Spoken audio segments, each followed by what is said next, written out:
to MCVG Rising Stars.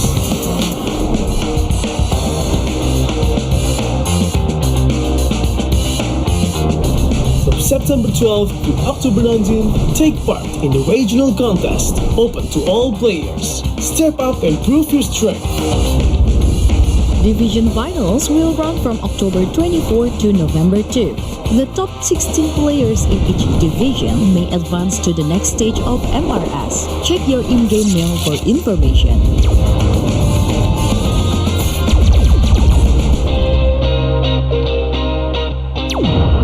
The S3 Finals group stage kicks off from November 8 to November 9. The top 6 players from each group will qualify for the S3 Finals semifinals.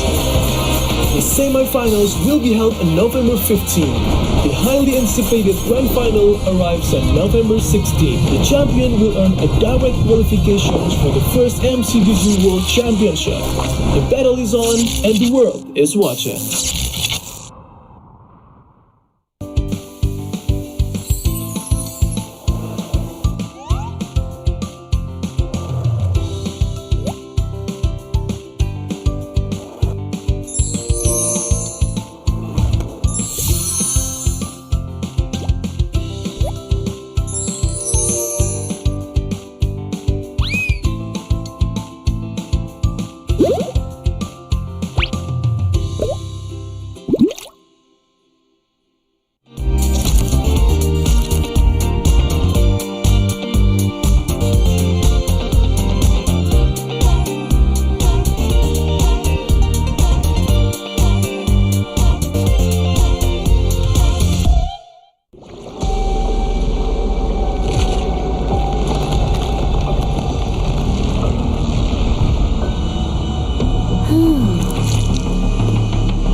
Does the Lord of Lava also crave the Sovereign's blood?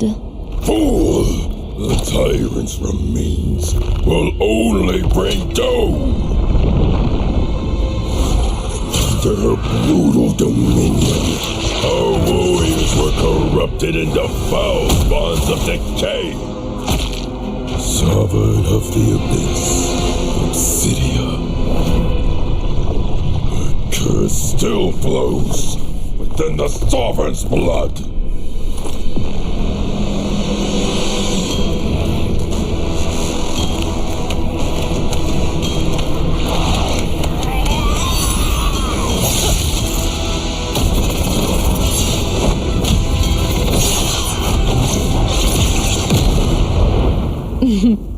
Such loyal little puppets, aren't you?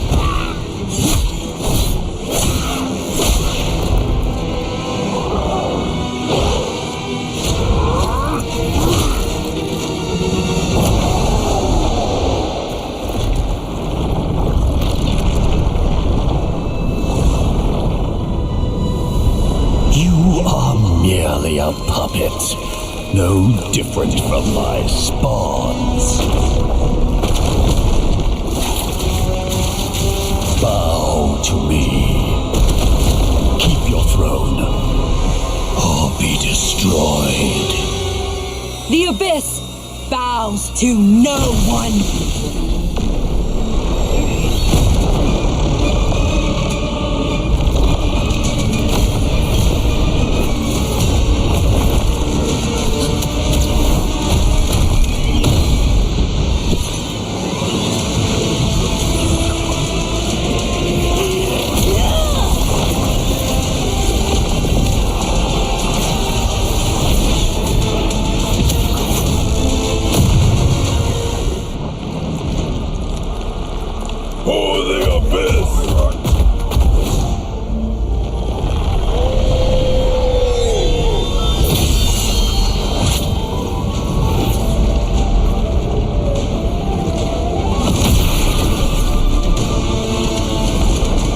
These wretched spawns reek of its corruption.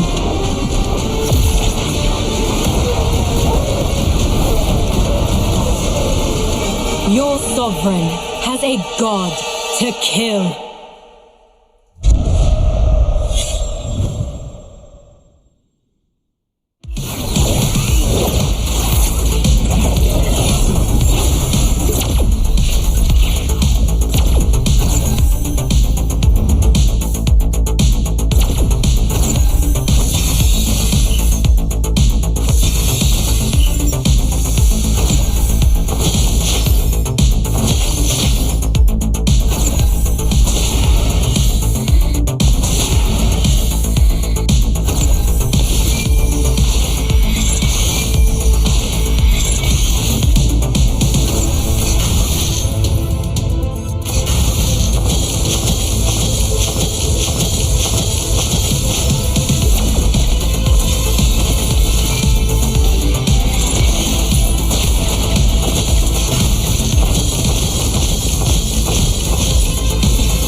Welcome to MCGG Rising Stars.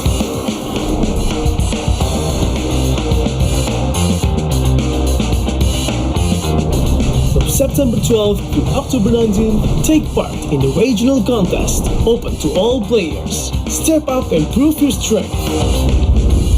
Division finals will run from October 24 to November 2. The top 16 players in each division may advance to the next stage of MRS. Check your in-game mail for information.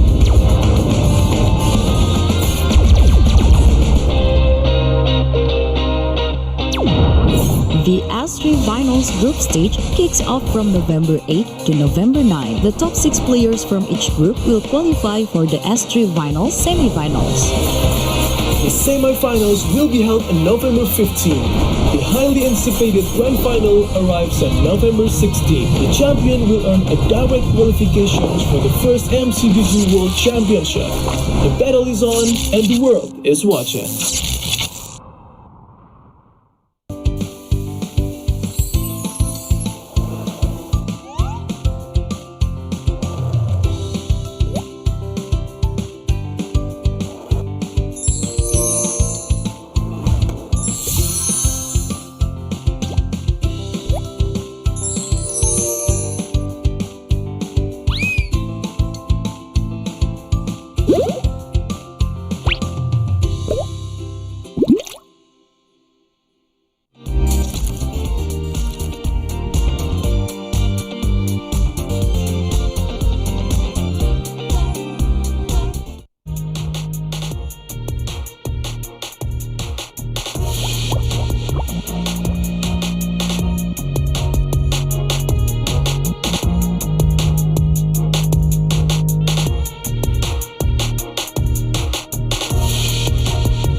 Welcome to MCGG Rising Stars.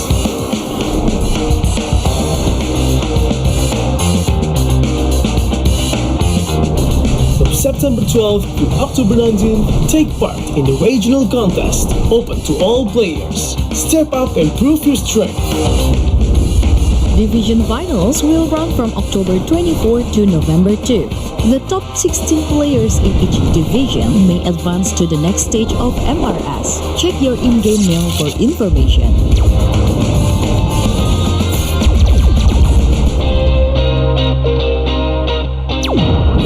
The S3 Finals group stage kicks off from November 8 to November 9. The top 6 players from each group will qualify for the S3 Finals semifinals. The semi-finals will be held on November 15. The highly anticipated grand final arrives on November 16. The champion will earn a direct qualification for the first MCGG World Championship. The battle is on and the world is watching.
Welcome to MCGG Rising Stars.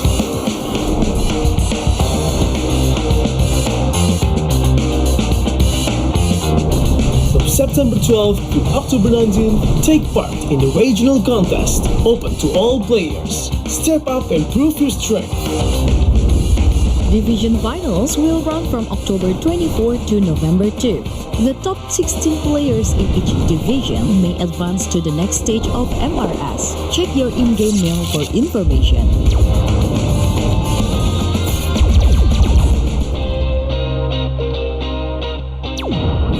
The S3 Finals group stage kicks off from November 8 to November 9. The top 6 players from each group will qualify for the S3 Finals semifinals. The semi-finals will be held on November 15. The highly anticipated grand final arrives on November 16. The champion will earn a direct qualification for the first MCGG World Championship. The battle is on and the world is watching.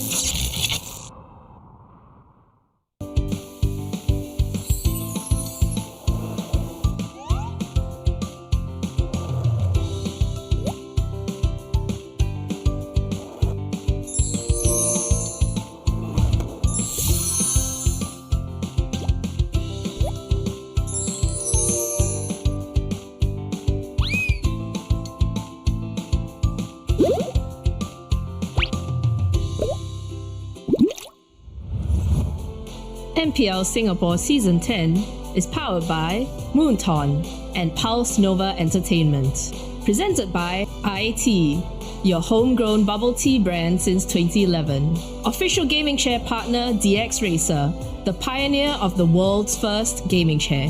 Our partner in esports, Future Living and Singapore Esports Association. Our official playoffs venue partner, the Centrepoint. And our official broadband partner, My Republic.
And welcome back. It is the grand finals, guys. We are going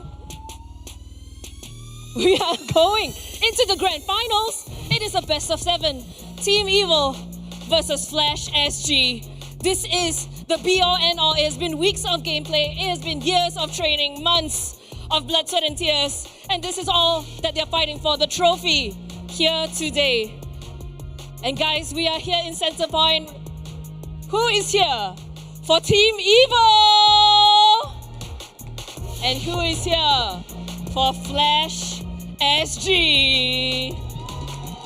All right. Guys, I know we all are hyped. There has been an entire weekend of crazy games. So many best of 5s that went all the way. But we're going to go straight into the action and straight to our casters, Abstract and Jace.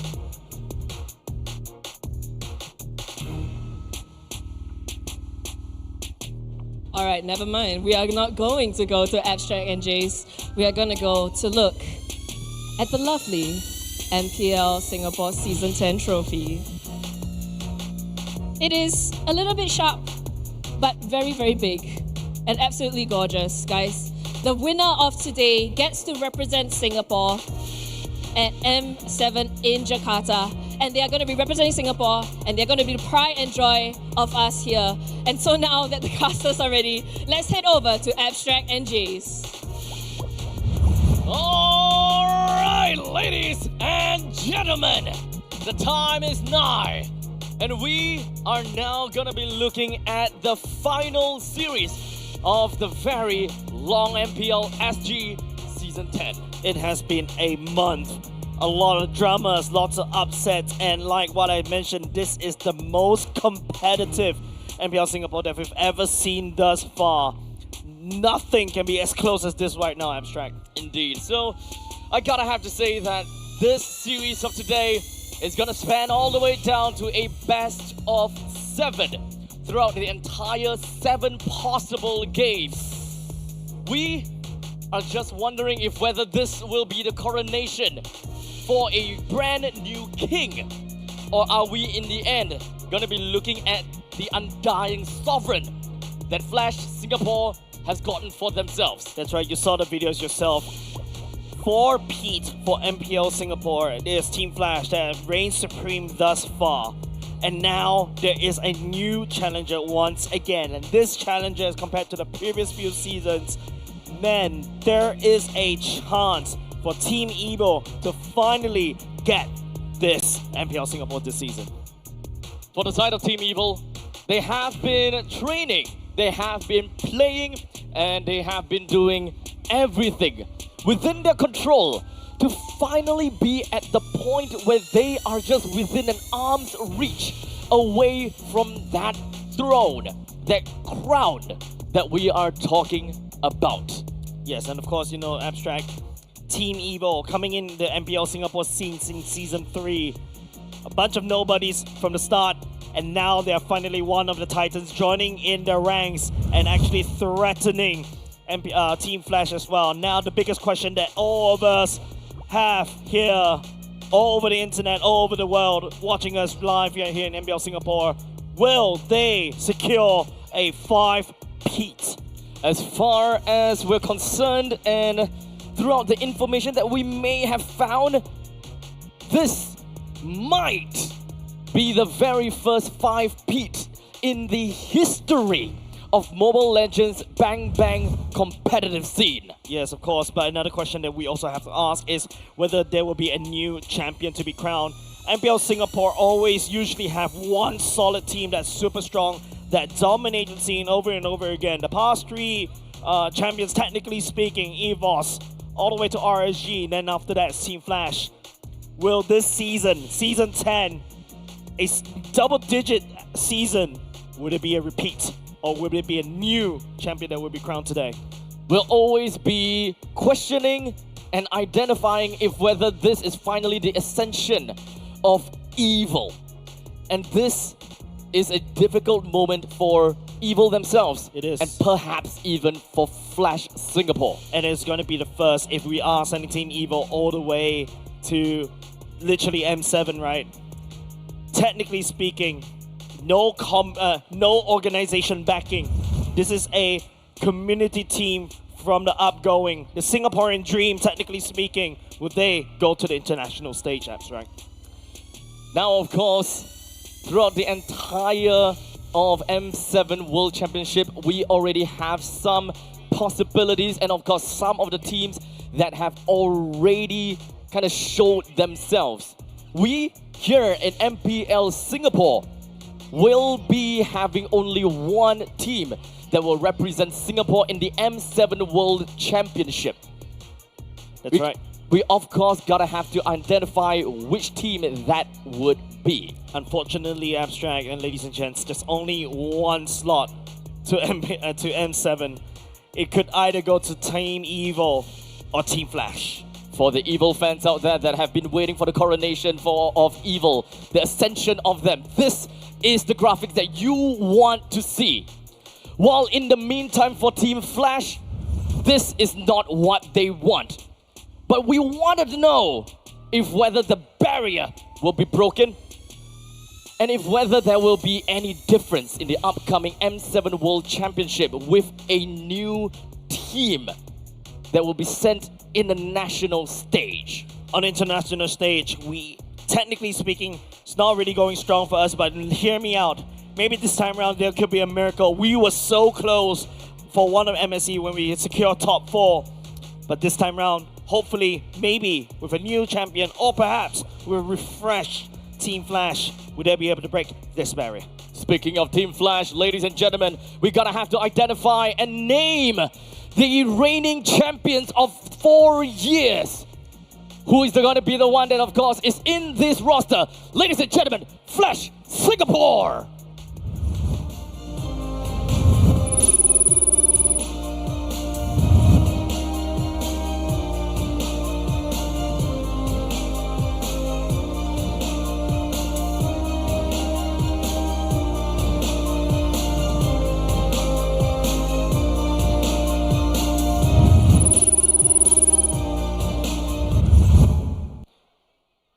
This is Team Flash, Singapore, ladies and gents. Bear, Hades, Curtizi, Vanix, and Jay. They climbed so hard during the regular season, a little bit of a shakiness in the start, but they managed to stabilize the waters during the playoffs, and they are finally here. They are the first team that arrived to the grand finals. Sure, they did not have to play 2 days earlier, and this time around, locking in this roster without JPL, but this is the brand new Team Flash that we're looking at. As James had mentioned, a rather turbulent showing throughout the entirety of the regular season. Statistically, in their own regular season, they fought against Team Evil. However, to no avail and was unable to take that series win. Understandably, the regular season is, of course, a very good statistic and a very good idea to find out who is on top of one another, with Team Evil hailing a 2-1 scoreline. However, they did manage to stabilize themselves a little bit further on, especially into this playoff.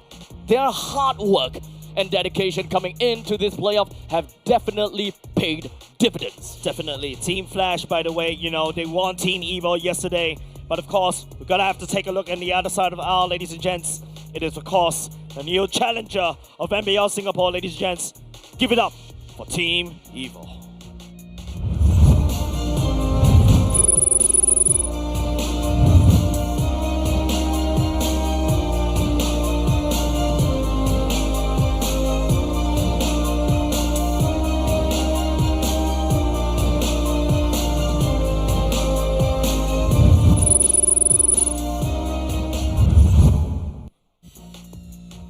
With Team Evil in play, a potential usurper, we have Gear, Aether, Sailor, Van, and Powerful.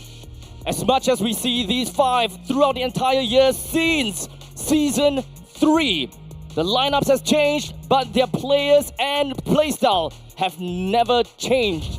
As such, they're finally here in the grand finals to once again challenge for the throne. Yeah, of course, you know, since Season 3, Powerful, the main anchor of Team Evil, he had one dream and one dream in mind, to come in and challenge the status quo. And here he is once again. He's been here before in one of the seasons, and they kind of faltered just a little bit once again against Team Flash. But this time round, with a bit of a dream, maybe abstract, this time it will be different. This season is the season. As we mentioned that to Evil a couple of times before, and many of the other community tournaments, or rather, the community also echoes that. There were definitely some shakiness in a couple of these teams in Season 10, and we could possibly be able to tell that kind of story through this head-to-head. Yes, definitely. If you take a look at the stats, Flash SG, as of now, thus far, a very aggressive team, even more aggressive as compared to Team Evil. KDA 4.2 versus 3.6, even though Team Evil technically got more gold. But Team Flash, once again, based on the total turtle that you're seeing right here, they are really solid in the early game, but once they got that inch in the early game, they will go the certain mile, or even a kilometer, or even a light year, especially when you go to a later part of the game. But Team Evil has more lords that they secured more turrets as well. But overall, stats only can tell you thus far. We need to take a look at the games later on, Abstract. This is going to be super, super tight between these two teams. A quick little throwback, especially for the members of Evil, as they have played a total of 5 games before this grand final. This is, of course, another testament to their stamina, if whether they will be able to hold out all the way through after 5 grueling games against Kingdom Esports. If Kingdom Esports has done anything, that will be bringing their stamina all the way down and putting Evil in a hard spot. Otherwise, if it's over to their advantage, it helped them identify and understand drafting a lot better, which could potentially flip the script of what Team Flash did to them in the upper bracket finals. Gonna go into the first map of the day, ladies and gents, for the grand finals. It is going to be a dangerous grass map. This map is very dangerous, definitely for the side of Team Flash and also Team Evil, because it's all up to the roamers. It's gonna be a Jay versus Powerful kind of matchup, because you really have to really open up as much of these grass as possible, and it all lies on the responsibility of Jay and also Powerful. Knowing how Team Evil likes to play usually is that Powerful is very active around the map, scouting out most of the things. And like what you mentioned, Abstract, they've shown quite a few games earlier today, and I'm very sure Team Flash, especially Coach Adamir, has been taking notes. As we move on to take a look at the first few bans, it does seem like we do have Team Flash that goes out for the Jusin, Cici, and Yu Jong ban Evil with the Hayabusa, Baxia, and Farsa. Understandably, we have seen a couple of these heroes played and banned many times before. The Ishinshin looks really juicy for the first pick team for the side of Team Flash. They'll snap pick it for the side of Hades, showing their hands right off the bat. Don't forget earlier just now, Team Evo, they let the Ishinshin pass, give it over to the side of the enemy, and they ultimately got punished. Hopefully this time around, this is going to be a slightly different Team Evo that probably practice against Ishinshin. They need to find a way to stop this Ishinshin right off the bat before they got snowballed out of control. Now, understandably, when it comes down to R3, there might be a very high probability that Evil might want to focus and prioritize that Lancelot. Understandably, because of the Fredrin that they have played before, I'm not too sure if whether that was I would say if whether that was a matchup against Kingdom that just doesn't work and they want to try that with Team Flash or not. Because what I would like to see from Evil is play with their strongest hand right off the bat. Right. This will boost their morale and it gives them the tempo that they need to go up against this tyrant that has been standing on the throne for so long. Got a catch up, snap picked up by the side Team Flash in the hands of Jay. Lapu Lapu as well, technically denied by the side over to Gear. There's something that Bear can also play to greatest extent. And you know, we also talk about how Team Evil, yep, there you go. You definitely have to go for the Lancelot right here in R3. If not, Team Flash will start taking it away. Out of the 3 games that Team Evil fielded Lancelot over the side of Aether, he has won 3 times, 100% win rate for this particular hero in the hands of Aether. And definitely Team Evil, the one that definitely can play with momentum. They need to really put their best foot forward in game number 1. When it comes down to Team Flash's draft, Lapu Lapu is the only thing that could show any form of flexibility, with Vanix having the opportunity and of course had the short and experience with playing Lapu Lapu. As such, it might not go to Bear just yet, and it does not mean that it will go to Vanix, but there is that possibility that we gotta have to keep an eye out for. Yeah, usually when Team Flash picks a Ishinshin right off the mat, usually they will go for double side lane fighters. Technically speaking, this is the best of 7. This is not just a sprint anymore, Abstract. This is going to be a marathon. Maybe they're going to try using the fighter side lanes first in first game, then after that tweak, and also make sure that, you know, they change the game plan along the way, because don't forget, this is the best of 7. Team Evo, on the other hand, bans away the Eve, takes away the Valentina as well. Team Flash, on the other hand, this is a very interesting ban from the side of Adamir, taking away the Esmeralda, hinting at a potential Harif as well, but they're going to take it away instead. All right, so that is a good buy to Harif. The thing is, Evil, they still gotta have to focus on their side lanes, and Evil, my oh my, it could go anywhere. As you talk about, it's very likely going to be fighters also possible, because we do have a Kimi that could come in as the insurance for marksmen in the later stages. However, Granger does seem like a pretty good pick here. Yep, Granger definitely looks really good, juicy for the side of Team Evil. You can pair it up alongside with the Kimi. Those are your winning combos. You have burst damage. You've got also the burst coming up from the Lancelot. The Kimi can provide that DPS. Team Flash, on the other hand, they can always swing back into... That's definitely going to be Ruby. Should be a Ruby going to the gold lane in the hands of Ved. Team Evil is going to fight fire with fire. They're going to respond with their own gold lane fighter right off the bat. Now Team Flash, they gotta have to show all of their hands now. Yep. And possibly face off against that R5 X Factor. We will generally look at the Ruby and assume that that is gonna be the gold lane Ruby. As such, Team Flash, they will settle with a Granger and a Lunox in mid. A bit of an interesting pick, drafting pattern coming up from Coach Adamir right there. snap picking the Grandeur all the way at the last moment, and then after that locking the Lunox. Because technically speaking, if you look at Cortese's hero pool, the Juicid already banned away, the Farsa, the Eve, the Valentina as well, Coach B Toy literally making it very hard for Cortese to play. But Team Evil right now, locking in the final glue. Coming in for the side of Team Evil, we haven't seen glue in a long time, ever since the past rework. As such, ladies and gentlemen, we have got the 5 heroes that have been picked up from Team Flash, and of course the other 5 from Evil. The very first game is just about to fall through into the land of Dodd. Whichever team that manages to snag themselves the very first game will understandably be able to get quite a bit of a tempo, and this will start a mental game. Sorry, correction. This is the first glue we have seen so far for the side of MPL Singapore. Wait, for real? For real. The first glue? Yeah, the first glue. The very first glue of MPL Singapore Season 10. And it's shown up in the grand finals. This could be the secret weapon, the secret glue, the secret sauce for the side Team Evil to thwart what Team Flash have in mind. As such, ladies and gentlemen, boys and girls, for all of you at home, we hope that you're going to enjoy this entire series, as it will be one heck of a marathon.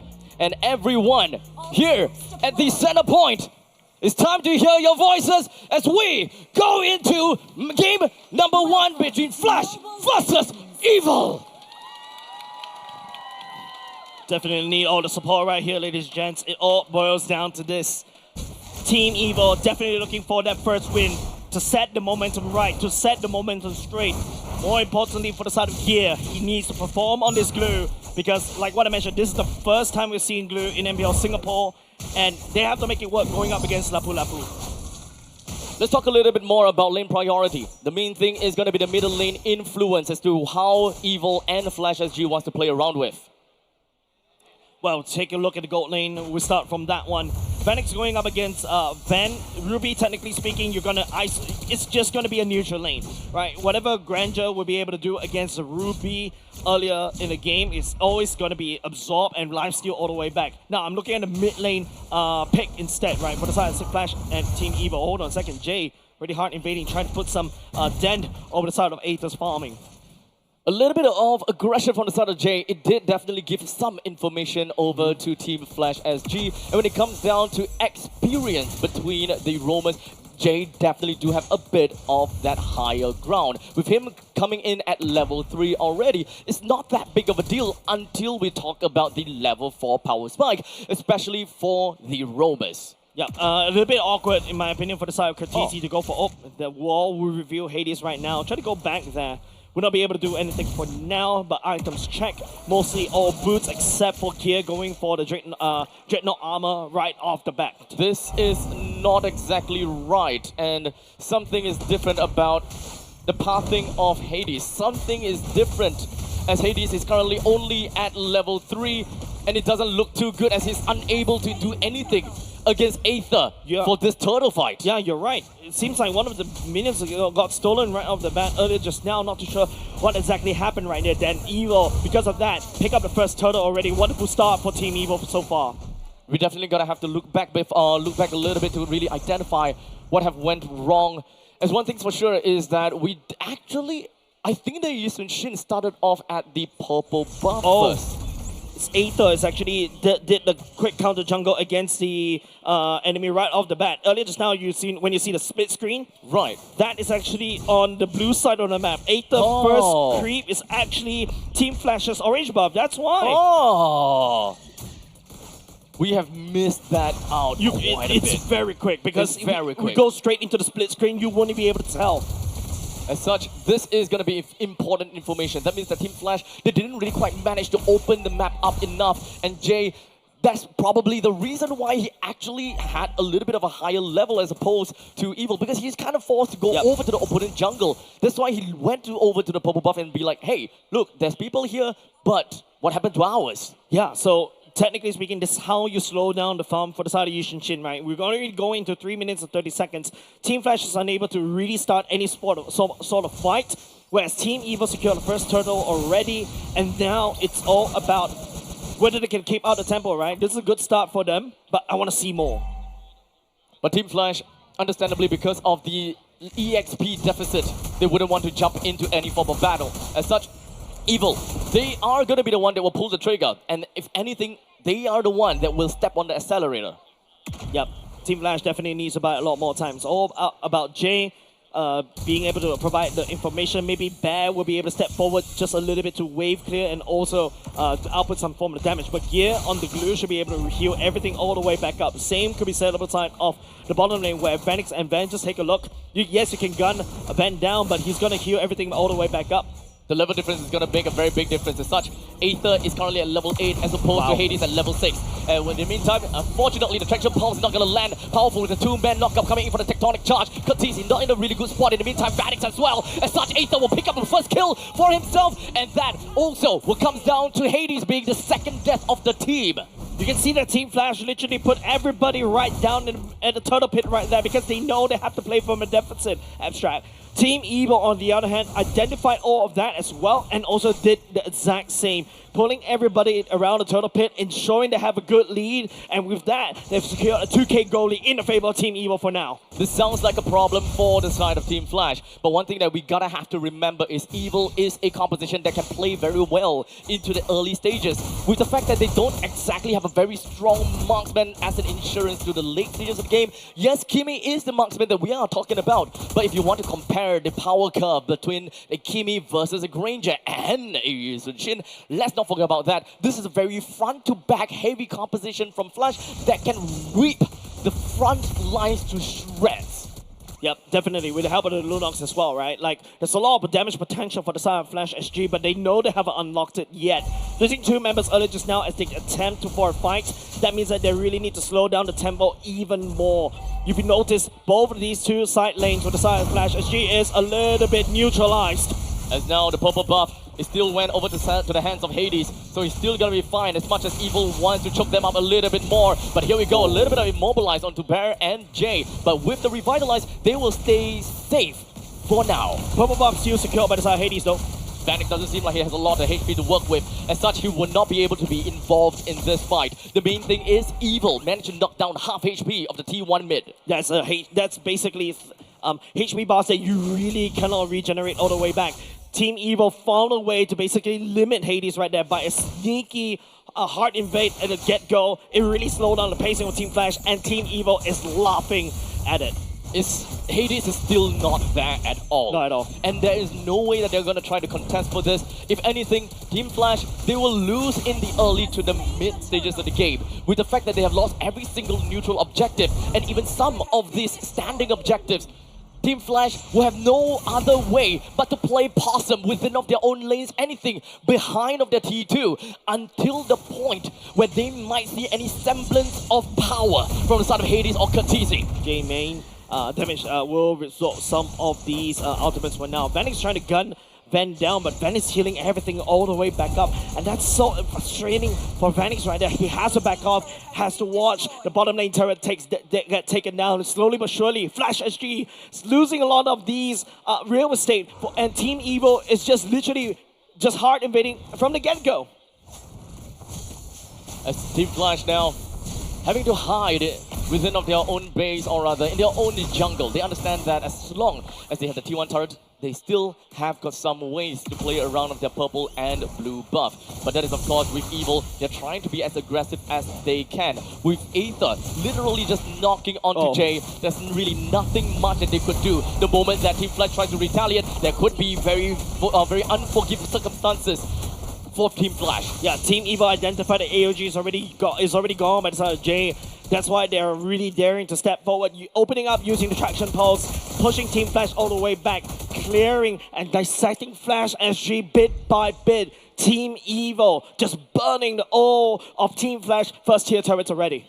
The thing is for Team Flash, they understand that there will be consequences if they were to literally jump the gun, especially if they are not ready.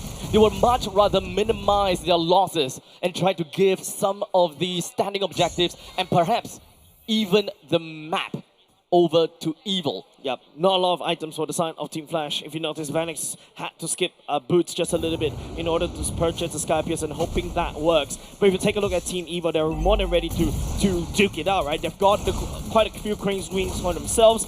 They're going to be a slightly more tankier, especially their HP bars going down as Team Evo, man, just going for the Lord, gunning it down immediately. No way for the side of Flash SG to step there. They're out of ideas, Abstract. This is literally a game of items. As long as Team Flash have got some decent semblance of power from the side of Curtizi, they can defend the Lord. Remember, when it comes down to the power of the darkening, power of the chaos darkening from the side of Lunox, she can melt the Lord down with no problems at all. While in the meantime, Yi Sun-Shin, Granger, they all can try their very best to clear out some of these creep waves as well. This first Lord possibly might not do too much to the T2 in the middle lane. They might lose top lane and bottom lane T2 though. Yeah, Flash SG, this is a very dive-heavy composition, right? You really need to go all the way in, but it seems like Team Evo is more than ready to accept it because of ban on the Ruby right there. Just gonna crack that open almost immediately. Aether even just going in, trying to make a play out of here. Not really interested in all of that, but in the meantime, Hades gonna be the first one to go down alongside with Bear. Wait, 4 men already down for the count in that instantaneous snap of a finger. Evil have got a little bit too much in their boots. They have too much power as Flash literally evaporated right as Evil touched them, leaving Vanix all alone. There's going to be a speed run, Abstract. They are definitely going to try to speed run this as much as possible, as such Vanix is going to lose himself. The creep waves marches down the middle. Evil, just like that, took game 1. That is perhaps one of the fastest games that we've seen so far in the grand finals. Team Flash, there was no fight in them. I wasn't expecting them to just literally end it right there because all of a sudden kaput, everybody from the side of Team Flash gets deleted. There is no action. It's like a dead fish for the side of Team Flash, especially in game number 1. To be honest, that is kind of a situation where Team Flash would say, GG, go next. I don't think that this is going to do too much to Flash, or rather Team Flash SG's morale or tempo. It is definitely a loss to them, and they definitely isn't happy about that. Yep. However, the early game invade and the fact that Aether is forever and always in the lead in terms of XP. Hades knew there's no contest when it comes down to any form of standing on any form of neutral objectives. Yeah, like literally, it all started from the fact that the game is over within the first minute. Yeah, like the first second. The fact that they used the they actually sent Aether to basically counter jungle from the get-go, and that's it, right? Like all of a sudden, Yi Sun-Shin's power is just diminished, limited all the way down to absolutely nothing. Once your jungler is slightly behind for the first turtle, literally from the side of Team Flash, there's nobody that could step up and also, you know, do something right there. MVP well given over the side of Aether, right? Like, it's just a macro decision that dissected Team Flash in what? 10 minutes? 10 minutes. It's sub-11. Roughly about 10 minutes and 20-ish seconds. 10 minutes 18. 18 seconds. So, as much as this game is kind of anticlimactic, because it is. Evil, they just won in the early game and they just kind of steamrolled with that. My only qualm about that game is the fact that I would say Team Flash, they are very realistic. They know that the game is over and they just GG go next. It seems that way to me, right? Because they don't seem to want to try taking big fights. They're mostly just inching further backwards and backwards and backwards because they can't see an opportunity. They can't see a spacing where they can kind of jam themselves in between of that space. Just look at the amount of turrets and turtles and lore taken by the side of Team Flash. There's nothing, right? Team Evil literally know that, you know, when you go for the Yi Sun-Shin, you really need to try to snowball as hard as possible. What Team Evil do is just hard invading, and then after that, using power to open up the map even more. And remember what I want to mention, this is a very good map for the side of Team Evil, right? Like, there's so many bushes, and nobody from the side of Team Flash is able to open up the map. Jay can't step into the bushes. If not, he's going to get blown to pieces. He tried to do, though, and he has to AOG and tap all the way out. Bear, on the other hand, that was a neutral lane on the top side. All Gear had to do is just exist, and Bear all of a sudden just couldn't perform and couldn't do any form of damage because Gale was healing everything back up. Cortese, on the other hand, in the mid lane, it is a constantly push because Sailor could just shove and then after that rotate and create opportunities around the map. Cortese, yes, there's no targets for him as well, right? Like, if you go into the Chaos Darkening form, all Aether has to do, Thorn Rose, Phantom Execution, there's so many iframes, and you're unable to land a form of damage. And it's always a massive burst coming out of Team Evil. There's no way that Team Flash can actually do anything in that particular game. This is, for the lack of better words, quite literally a easy game for Evil. Yeah, it is. But to be fair, it is a very good decision making from the side of Evil because this is kind of a high risk, high reward thing. If Lancelot were to be found out, there is a very high probability that he would just go down, and instead of him being able to trample on the growth of Hades, it would be him trampling on his own growth. But I think it's possible, right? Team Evil, they know that level 1 as a Lunox, your power spike actually comes in level 2 when you add in your second skill. Your first skill, on the other hand, relies on a lot of these healing items. Basically, you outlast in the team fight, you wave clear, and then after that, rotate. So basically, that's what a Lunox wants to do at level 1. At level 1, Jay also couldn't do much either, right? Hades, on the other hand, yes, he can rotate and dash around and also output the damage, but he's too busy in securing and also farming up. So Evil identified a small little timing opportunity, took it, and then after that, the rest is history. It's very unfortunate for Team Flash, I gotta have to say, but GG Go Next, they gotta have to identify and take a look at game number 2. What's gonna be the difference? What is the problem? We, at least for Jace, he mentioned a little bit as to what disables them. Because of the early game, Lunox and the God of Kaja, they don't have ways to realistically be able to stop that that Lancelot. And even if they do, it's gonna be difficult to catch him. They can, but it's not gonna be easy. Yep, there's a lot of iframes, right? And even after, towards the later parts of the game, unfortunately, Lapu Lapu wasn't able to step up, right? You're expecting maybe, okay, Phoenix needs a lot more time. We talk about how much time they kind of needed, but unfortunately, Lapu Lapu, they're also not winning that lane. That was a neutral lane, and if you're neutral lane as a Lapu Lapu, you are slightly behind. You're supposed to be able to do anything. So Glue was a smart pick from the side of Team Evil. As long as I neutralize that lane, I neutralize bottom lane, I have a winning mid lane, and then we win around the map. Honestly, when it comes down to Glue, it is constantly to the point where as long as you have a Glue, the opponent doesn't have a CC, the lane is yours to take. Yep, let's take a look at the updated graphic that we have so far, ladies and gents. Just to showcase once again, this is the M7 World Championship team representative. So far, this is not locked in. Some of the teams are already locked in, mind you, for example, MPL PH, Mina as well, and also for the side of MTC. They've already locked all the way in, and now it's all about our slot in MPL Singapore. Team Evil, on the other hand, this is based on regular season stats. But of course, you know, there's a lot of things happening concurrently as well, is MPL ID at the same time. And at this point, we do have quite a bit of these teams that have already showed themselves. And of course, I think that it is a very difficult pill to swallow, especially for us Singaporeans, as to which team is gonna be, how it's gonna be, so on and so forth, right? Right now, this is based on season statistics. Yep. Right? So the most likely to make it through. However, there are of course the boxes at the bottom where it is Team Liquid Philippines, Aurora Gaming, and Aurora Turkey that have already been qualified. So those are fixed. Everywhere else, Team Falcons is also fixed. Yep. Everything else is based on team stats and the probability. Who is the one that will represent their respective country. Yep, that's right. Now, focus back into MPL Singapore right now. For the side of Team Evil, right, this is a great start, right? This is an absolute great start. There's no answer for the side of Team Flash, and now it's going to force, like, you know, it's going to force Team Flash to have, like, a double take just a little bit. Are they going to have to... Is it worth it to pick that Yushin Shin right off the bat?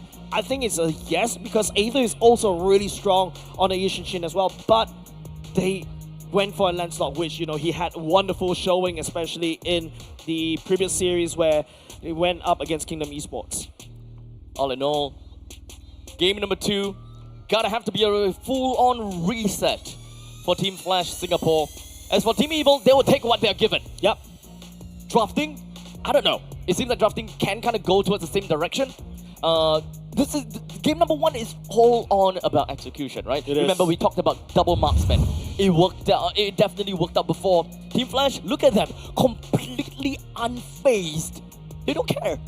They know that that is their mistake. They will move on from that, and they will do whatever they can in order to take back what they have lost. I think a solid esports team is when nothing phases you. You smile in the face of danger and you laugh at it, and then after that, you look back at your previous game mistakes, you work on it, go next, reset the mentality. Every single game is a new game. The previous game never existed. Once done, it is done. Oh, Bear. As such, oh, wait, really? Oh. M7 Grand Finals early bird tickets has been sold out? Oh, thank you very much, man. Oh. Yeah, someone's actually sneaking in some for the information to A us. little bit of tidbit, you know? Yeah. We have our own information broker at this point in time. Anyways, since after that game number 1, tension has definitely went down a little bit. So I think that this is the perfect time to kind of slip this right through, right? Especially for people here in the Centrepoint, Singapore. Some of you guys may have this activity card where you have to stand at the top right-hand corner. Yeah. Right? You're going to say that. I'm not going to be able to say that. I will say it, but you will have to listen for it, okay? So, in the very event that you guys hear a very long word that came from absolutely nowhere and might not fit in the context, the reason is because I kind of have to say it for the activity card. Yeah, does someone have it around? Because it is... I don't even know how to say. Okay, that's... No, you can't say it. I can't say it. Don't. Stop. I was on your side. I was on your side. I heard from production, or rather admin, that Yesterday, they gave you that, how many words? Three words. 3 words? This guy, it all in one game. this man blurted it all in one game. I have intrusive thoughts, and I say it out loud. That's why he should never ever know what the word is. Yeah. To be fair, it's not a word. It's an Urban Dictionary word from a show. Wait, it is an actual word? I don't qualify that as a word. It's just... To me, it's just gibberish. Did someone just say Harry Potter? Oh my god. Okay, yes, it is from Mary Poppins. Yes. So I was like, what the hell, since when Harry Potter? I only know Avada Kedavra.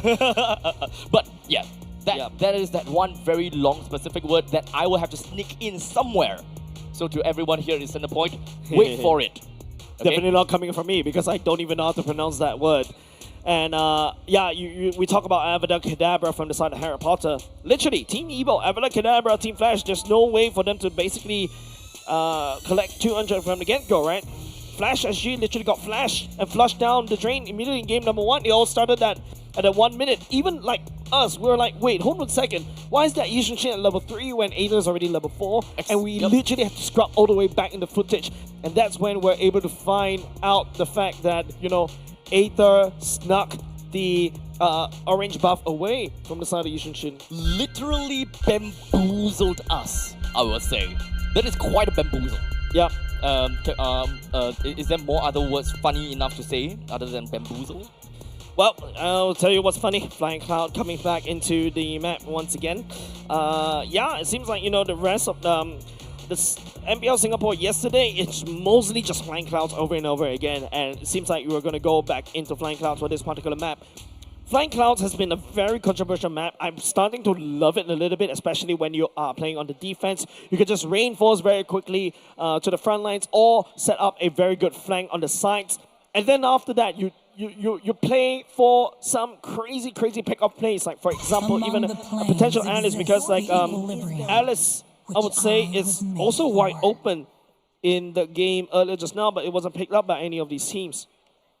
As such, ladies and gentlemen, game number 2 is going to be on the way as we move on to the drafting phase with Evil on to first pick, first ban, and Team Flash on second pick, second ban. So far we have the Hayabusa, Kimi, Yves, Baxia, CC, and Yi Sun Shin that has been joined in the banning pool. Yeah, right now, all of a sudden, you can see how Team Evil is actually targeting onto Curtizi. This is a very interesting observation. We haven't seen Curtizi heroes getting targeted like this before. It's usually targeting onto Vanix, it's usually targeting onto Hades. But now, Coach Bito has his eyes set on Curtizi. And in the meantime, Coach Adam here looks into that Lancelot and be like, we are taking this for ourselves. Yep, choosing first pick is great. Joy will be the selection from the side of Team Evil in terms of the jungle pick. Team Flash goes back to something regular because you don't want to really go ahead into the second phase ban without selecting Cartesian heroes right now. It's going to be a Farsa. Farsa is, I would say, not the best in slot, especially when you're going up against a Crop, going up against a Joy as well. So it's all about timing where Cartesian opens up the Feather Airstrike. Honestly, at this point in time, the way that the Farsa has been added in doesn't look like a problem to me if I am in Team Evil. I have a fast-moving assassin on my end, which can kind of bounce between creeps and heroes, whereas it helps me evade all of these artillery shots. I am not afraid. In fact, the only thing that I will be afraid of is for my gold laner marksman, if Evil even would want to go towards that direction. Yeah, even from the side of Team Flash, I really don't blame Venix at all in a particular game. It's really hard because Ven is equalizing every single poke that you're doing against Ruby, right? Like, it's just something that you really have to try to hunker down and hope for the best on the other side of the map. But if the other side of the map is neutralized, your mid lane is actually crumbling, unable to rotate faster and harder. By the way, if you are a Lunox, it's very hard for you to wave clear as quickly as compared to a Kimi. That's why, Sayla is really active around the map. And don't forget, you got Aether that is just really miles and miles ahead. And if Jay doesn't really catch onto the Lancelot easily, it's very hard for them to do anything at all during the mid parts of the game. The two of the most famed gold lane fighters has now joined into the banning pool. We, unfortunately, still don't have a right idea as to how the side lanes is going to look like. We have no fighters, no XP laners, and we have no gold laners that's shown out. And unfortunately, Evil, this time, as the first pick, first ban, will be the one that have to show their entire team lineup, giving Team Flash the possibility of outdrafting Evil with their X Factor R5. I'm thinking Moskov right here for the side of Team Flash. Something, you tap onto the Gato Charge Global, you'll be able to jump far away. You can deal with the Joy, you can throw Spear of Misery over there, but there's also still a CC immunity from the side of that. Oh, Yuzhong coming up. Yuzhong has been leaked?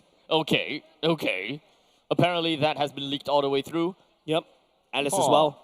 Bear is going to be real happy about this. Yeah, Alice as well, right? Team Evil can also play this one. Imagine Alice goes in with the TOR right when the far side opens up with the Feather Heavens as well. There's some iframes from the side of Team Flash. Hopefully that's good enough. But right now, I think they're just going to leak out that leak out the goal lane just a little bit. Okay, we're going to go back into regular programming for the side of Team Evil.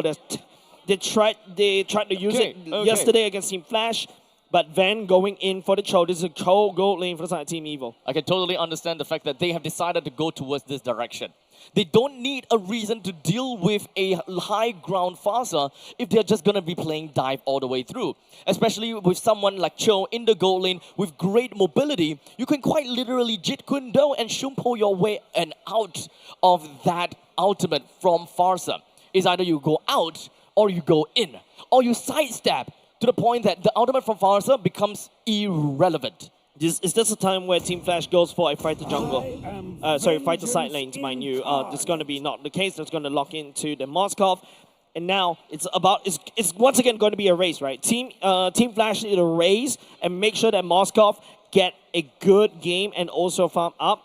Go into the late game as quickly as possible. They've got certain regions from the side of Team Flash able to do so. The Lancelot is activated right at the get-go. Very solid hero pick, especially early to mid. You also got Farsa, the Yuzhong Ds, and also the Gatakacha. These are the four heroes that really escalated tremendously at level 4. I do extremely like the fact that there is a Moskov in this game against a dive composition. Very self-sustaining in the gold lane. And of course, you can pin the people that is chasing right after you. As such, ladies and gentlemen, this is the full lineup between Team Evil and Team Flash as we enter into game number 2, with Evil gaining their first win, completely unfought for, unchallenged. Evil is happy with game 1 win. Will that be the case again for game 2? And if whether Evil can take the second game in a row. Well, Team Flash, at the very least, they do have heroes that these players do play very often, right? Vanix is back in his signature, Moskov, Cortese as well, back to his signature, Farsa as well. Hades, on the other hand, also solid on these assassins, so it's up to whether Flash SG. Now, this is the most comfortable position, most comfortable picks. Are they going to be able to take game number 2? Now, of course, with the identification that each of the junglers are now in their own respective jungler. We're not going to change anything about that. And there's nothing that's going to change for the side of Hades. Yeah. Especially when you're a Cho going up against, this is exactly what you will be able to do, right? The fighter in the early game just escalates so much faster as compared to the marksmen. The marksmen definitely need more time, and that's the power of Team Evil right now. Yesterday, when they're going up against Team Flash using almost the same kind of roster for the side of Ven, I want to see more rotations on this Cho. Start joining the turtle fight on the other side of the map. It's okay to let Vanix basically farm up, because if you speedrun this, like what happened in game number 1, Team Evil may sneak away game number 2. So we do have a little bit of a babysitting service down in the gold lane, as both teams identify that that is something that they're chasing for. For Team Flash, they're chasing for the fact that Moskov does not die, and such putting the gutter catcher down at the bottom. But for Ven, as long as together with Powerful, they identify that Vanix is someone that can be killed. And with the help of Grok, Ven can potentially do something about this. But that's also a problem, right? Look at where Powerful is pouncing, because Jay was too busy babysitting Vanix all the way down bot. They've forfeited the mid lane priority, and now Cortese has to go all the way back. It is Sayla that has a stronger early game right now. It should be able to pop to level 4 faster as compared to the Feather Airstrike. Over the sudden, early game gameplay is already slightly awkward for the side of Team Flash. This is what you can expect coming in from a gold lane Cho. Literally right into the face of Vanix and in the face of Moskov. But for now, with the turtle currently now under attack, we've got Evil as well as Flash. They're just going to be looking straight into this as Cortese opens things up when it comes down to Feather Airstrike with the first blood onto down to Gear. But more than that, we also do have Aether that doesn't have a lot of HP to work with. With one man down for the side of Evil and the turtle going to the side of Evil, it is a little bit of a trade-off that we would like to see. But now we have the Lantern that picks up Jay, and now Evil with a wild charge from Powerful picks up a kill onto Jay. Ven coming in from the side and looking for more opportunities. As such, goes in, flicker, but it doesn't seem like we will be able to continue on with this. Yeah, and that was a very critical turtle, right? Team Flash loses the turtle over the side of Team Evil, but they're at least able to punish, picking up 2 members, but now I think they've overheated here. As Gear now is putting a very good fight against both the Lancelot as well as the Yuzhong. Oh, Aether once again, this Peasky boy, picking up another purple buff away from the side of Team Flash. Hades definitely needed that purple buff because they've already lost 1 turtle now, and because of that, Aether is gonna get a better second turtle chance in the next turtle fight. It is currently at level 6 and Hades is at level 5. We already have a bit of disparity in terms of level. That will definitely bring forward in the next 48 seconds or so. Yeah. Cortese picking up 2 kills, absolutely wonderful for him. Now you've got a strong mid lane. Feather Airstrike earlier just now was very pivotal in that team fight earlier just now. As Team Evil, I think because of how Sayla has been playing the juice in, it's actually very annoying. Once it goes into Crimson Beacon, the members on the side of Team Flash need to try to die for this one. As now Gear finding himself in a really tough spot. Not much that he can do against a 3-man gank. Yeah, the Phobius was actually a very interesting choice coming up from Coach B-Toy to be able to deal with Hades, right? Phobius ultimately kind of fell off the meta slightly, but if you look at how Gear was able to play the Phobius earlier just now, even though he lost 2 times, he was able to hold down the fort just a little bit longer, allowing Evil to slowly sneak in the damage against Team Flash. With the turtle now spawned, enmity towards the side of Powerful. Jay just around the vicinity, taking a little bit of pot shots from the side of Sayla. It's not going to do too much, but at least they're buying a little bit more time, as they have information at the very least, is that Aether is above in levels as compared to Hades. Aether? Because this is just what Aether will constantly be doing. They have, of course, a little bit of information as well, that both of the junglers have used their retribution, and unfortunately, because of the fact that Aether is currently at level 8, Hades will lose in the retribution battle, even in the purple buff. Man, Aether has been sneaking away the purple buff like this. It's actually starting to hurt Hades, right? Hades is now really way behind in terms of the level. The first turtle earlier just now given over the side Team Evil, allowing Aether to basically not an ego-retreat battle right there, of course, because Hades is actually one level down. And apart from that, you know, I think all eyes definitely going to be Vanix. Vanix is the only one that can potentially pull back the whole game. You can add that courtesy into that list as well. These two damage dealers on the side of Team Flash will have a lot of responsibility on their shoulders. And due to the fact that it is double final lanes from the side of Evil, they're constantly going to be having very strong information and, of course, ruling in the river lines. As such, allowing Aether to slip through the gaps and going into the opponent's buff time and time again. I wouldn't necessarily say that Jay is not opening him up the map enough. No. It's just too much things for Jay to handle. Yeah, definitely right. Ven could be anywhere on the Cho gold lane, right? And now it's going to be up to Bear. Goes in the Black Dragon form already, try to open up the map, move on more. And Ven is a lot more active on the map. Bear is literally going to be in the midst of the battle while he opens up with the defense and airstrike. Hades somehow still manages to take the turtle, which is a very big win. Bear now getting a kill down at Ven, pushing the rest of Evil back home. That's amazing for the side of Team Flash, right? And now it swings back in the favor of Team Flash. A wonky start in the early game, a wonky start for game number 1, and this Flash is making a statement. I am not to be trifled with. Even though Hades is playing from behind, he still manages to find an opportunity. Yeah. One of the big things about a Lancelot is that you do have instant burst that can help you deal random damage or sudden damage to a lot right before you use the retribution. That is going to be one of the key components that helps you. Nice gank around the mid lane right there. Hades actually picking up, helping, getting an assist is actually the one that's keeping him in the game. And now all of a sudden the mid lane is already gone. It's now Ven down to the bottom lane, almost getting a kill down onto Vanix, and indeed Powerful will take that bounty. Death by a wall. Death by a wall, Vanix just erupting down from below. Literally slammed his face right into that wall, but it's still Team Flash paying a bit of a favor up top, pushing down top side, trading Vanix with that one. Slowing Vanix down is definitely going to be helpful for the side of Team Evil. Taking a look at the items, corrosive slime, and going straight into a golden staff right off the bat. But it is courtesy already online with that glowing wand and also the magic penetration boots. For the 200 gold for both of the gold laners. But in the meantime, we also do have got... Oh, wait, hold on a second. Down at the bottom lane, seems like they are really one Vanix as they smell blood in the water. Jay was hoping he will be able to do something when it comes down to the AOG, but was just a tad bit away. We've got a conceal, we've got a Black Dragon form, but they were unable to find and pull off any form of trade. Yeah, Vanix is just chilling in the kiddie pool right there, and all of a sudden a Megalodon or shark just appears, and that's exactly what Team Evo is, right? Now they're focusing targets mostly onto Vanix. Slowing Vanix down is exactly the game plan for the side of Team Evo for now.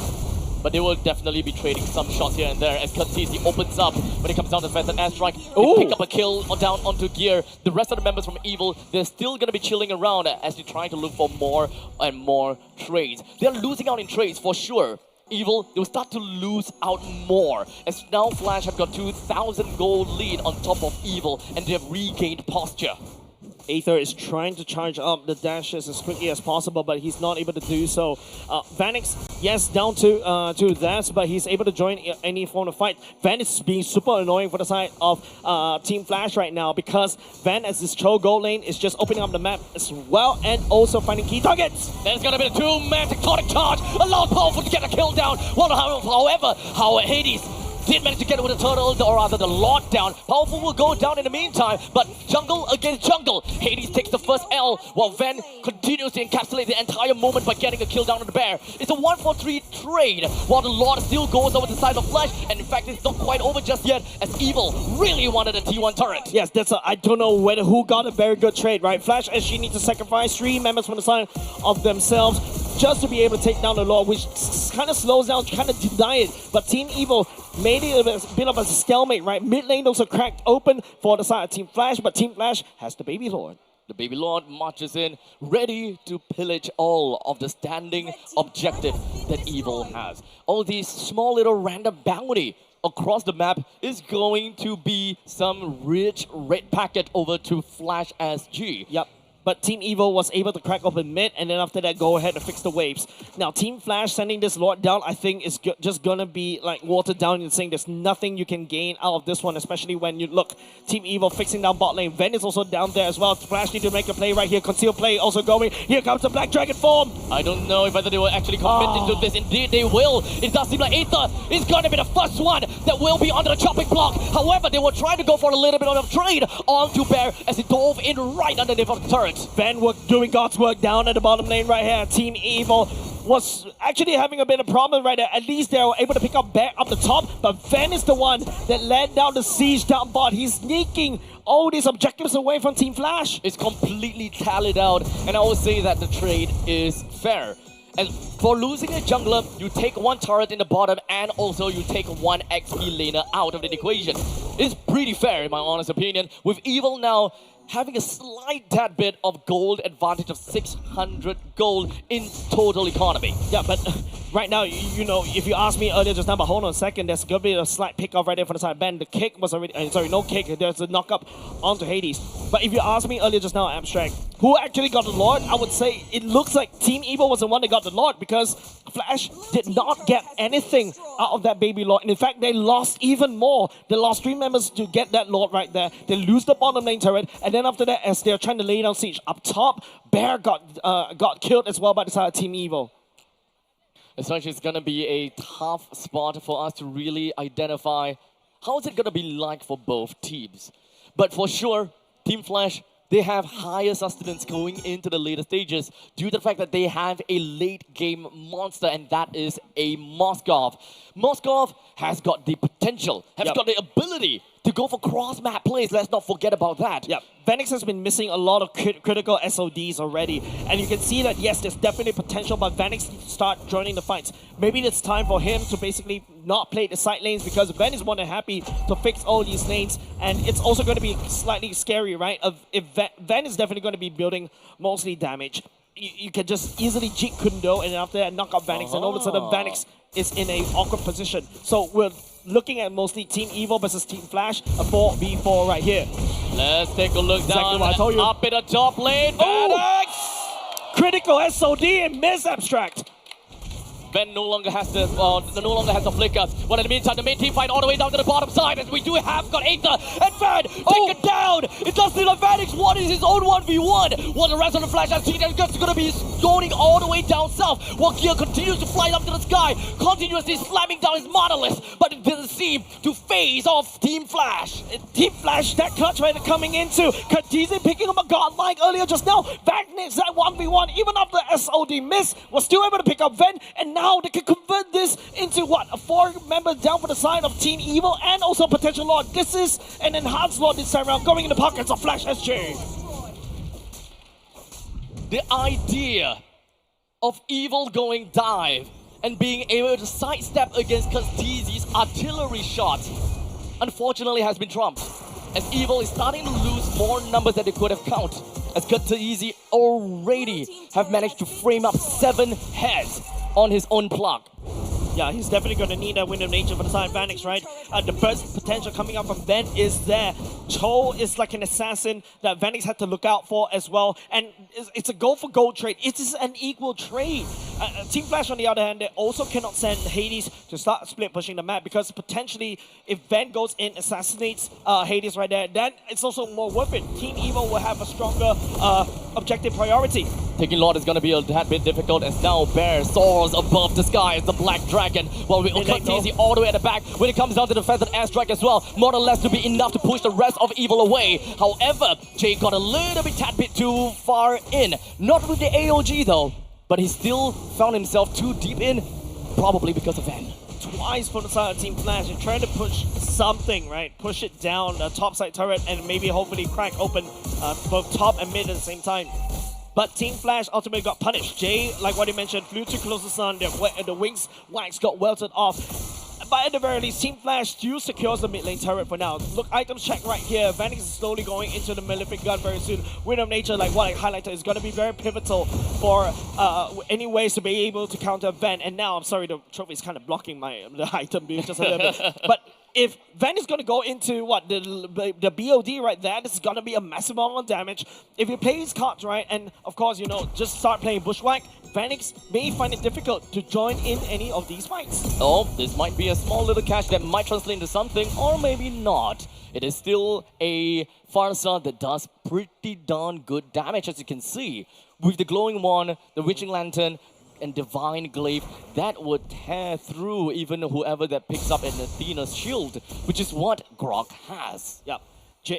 Well, at the very least, Vanix is actually started picking up these critical items. Genius Wand for the side of Kurtese. Kurtese's main damage is the one that's making sure Team Evil stay a little bit humble right here. But Ben will be able to say, Hades! You don't walk into the bar like that! But Hades, it seems like he either number one already knew that. A little bit of toss only to be punished! But wait, H2 stays alive! He lives! Phantom gives chase! And now, Van has been punished! With one death over to the Son of Evil! Kurtese is down as well! But what's important is that bounty on the side of Kurtese that has went to someone! And that is big! Vanix is trying to make a play out of that one, take the SOD, but he drags...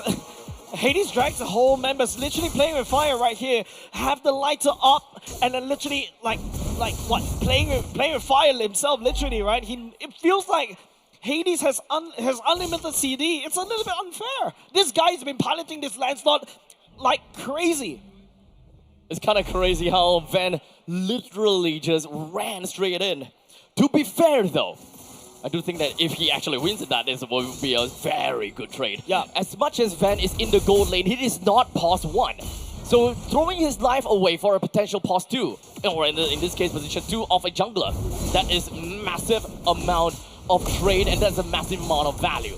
Yep, definitely Van will show face up on the top side. Team Flash will start and go in. He'll be finding Aether for now.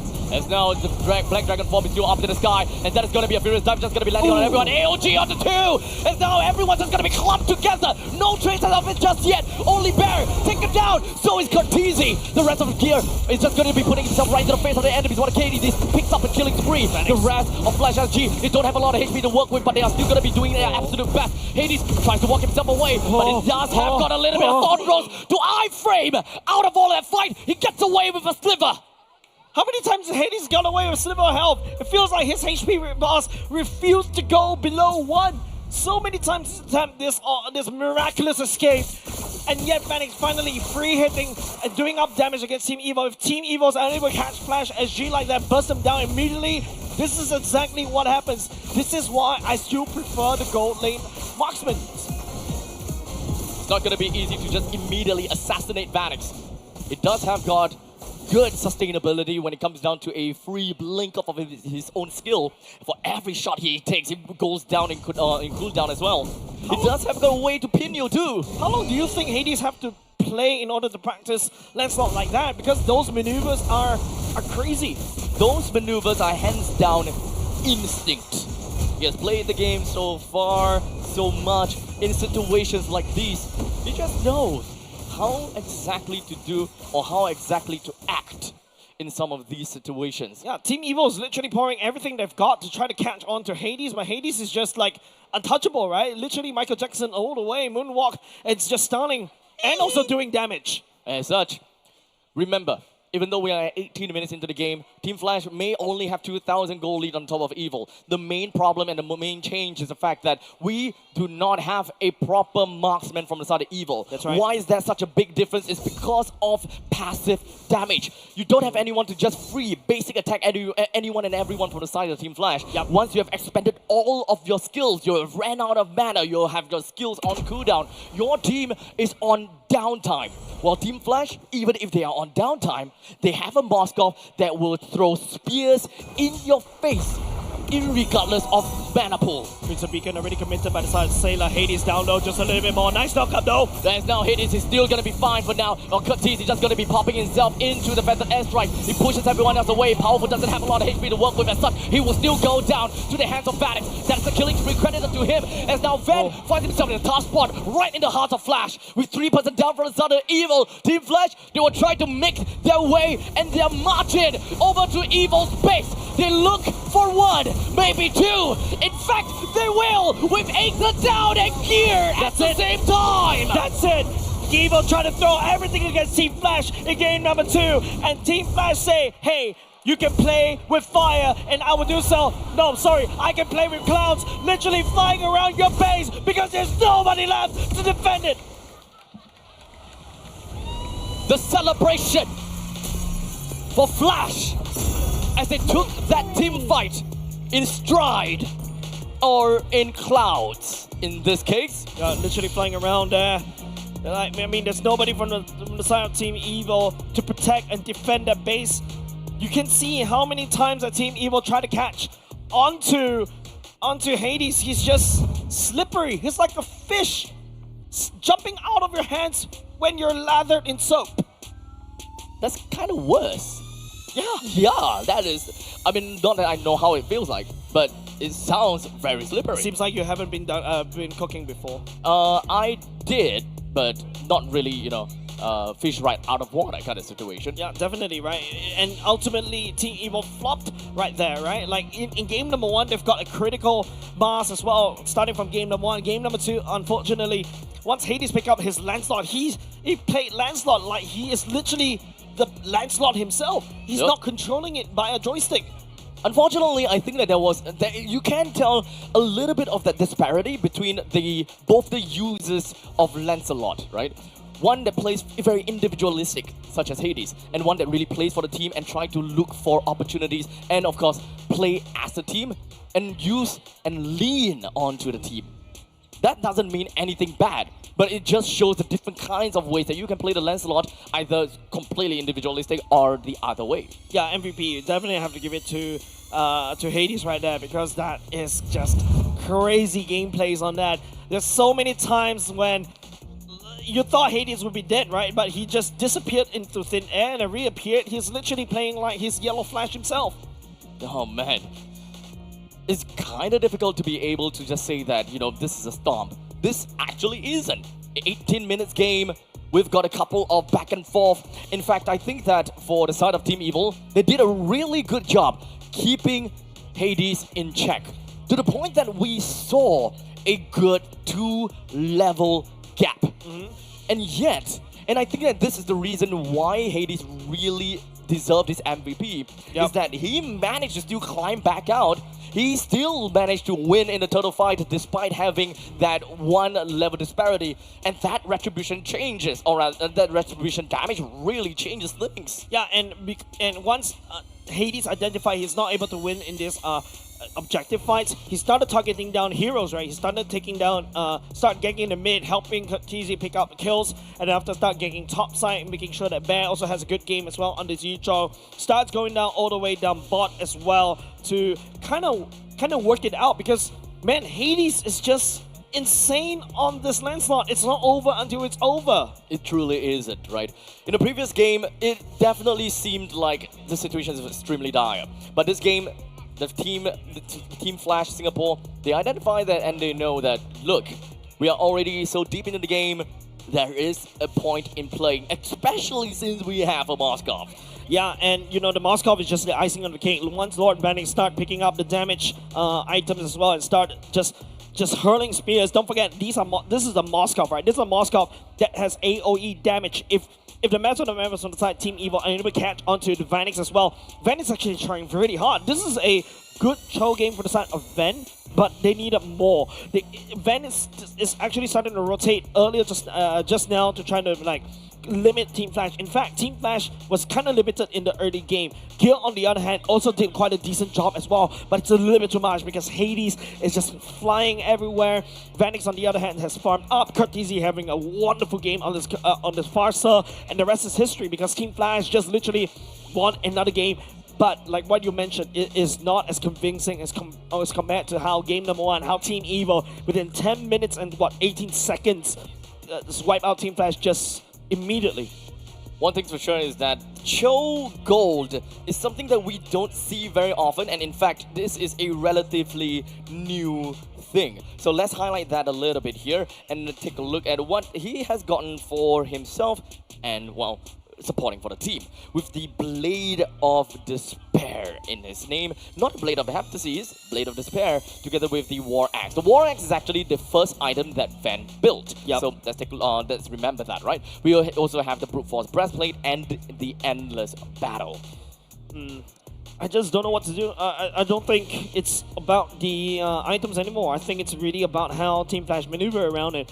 You can see how Team Evil tried to lock down Hades, right? They're so powerful, has a tectonic charge and also the slam as well. Van also has the kick. Gil, on the other hand, also have a way to basically knock people up and stun people up.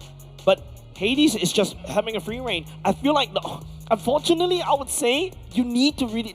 Team Evil struggling to lock down Hades at all. Heck, even a Eudora stun or even a Cyclops lockdown... Shut up. ...is required to lock Hades down and basically beat him down right there. And I would say it's not a 100% chance for you because of how good he has been playing this Lancelot. And the iframes, let's not forget about that. Exactly. Right? The main thing is gotta be the iframe.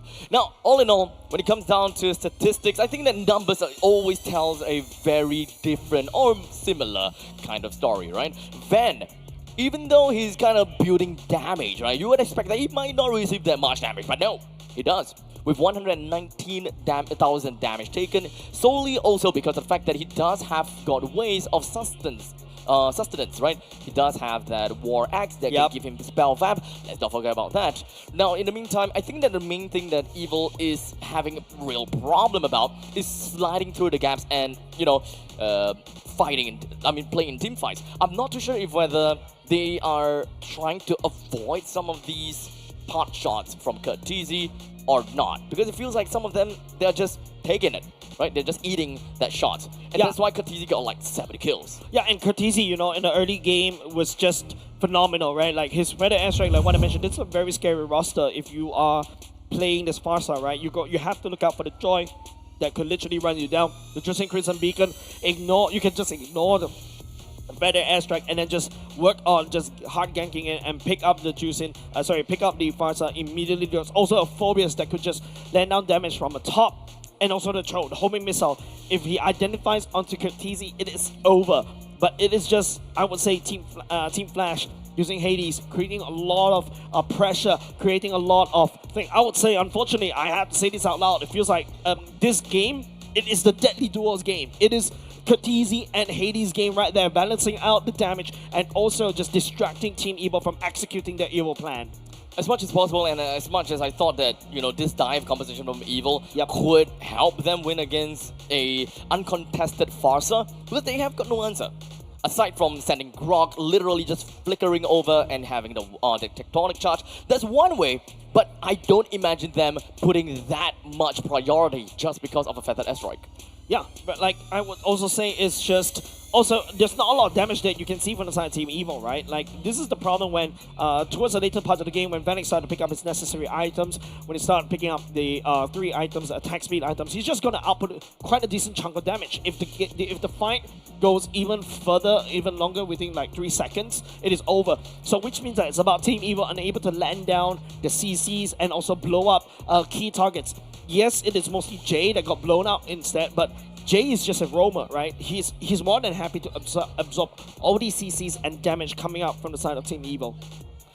And with it all said and done, ladies and gentlemen, that pretty much wraps up match 2, or rather game number 2 of this grand final series between Team Evil and Team Flash Singapore. We're currently at 1:1, and this is a total of a best of 7 game. So, ladies and gentlemen, make sure you guys don't go anywhere, especially if you are at home. We will be back with you real soon. And for all my fellow peeps and everyone that's watching from the Centrepoint, you guys stay tuned, because the word... I'm waiting for you to say that word. ...is about to happen in the next 3-4 games, possibly within there. So don't go anywhere, we'll be right back.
Welcome to MCGG Rising Stars.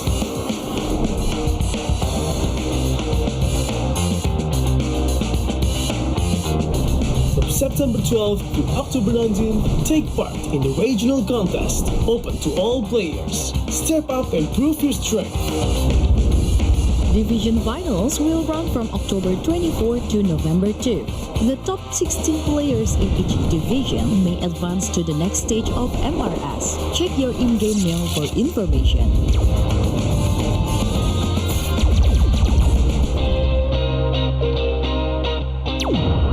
The S3 Finals group stage kicks off from November 8 to November 9. The top 6 players from each group will qualify for the S3 Finals semi-finals. The semi-finals will be held on November 15. The highly anticipated grand final arrives on November 16. The champion will earn a direct qualification for the first MCGG World Championship. The battle is on and the world is watching.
Alright, ladies and gentlemen, welcome back over to the continuation of MPL SG Season 10 Grand Finals. Yeah, the score is currently 1-1. We're back into square one just a little bit more. You know, it is Team Evo that took game number 1 in like, what, 10 minutes? And then after that, it is Team Flash snapping back at around, what, 19 minutes-ish. And now we're going to go into game number 3. Team Evo, I think they really need to start respecting the Lancelot coming out from the side of Team Flash. Honestly, I kind of think that the Lancelot might be a very hard commodity, right? Yep. Aether loves the Lancelot, and it's actually also the pick that allowed them to win against KE.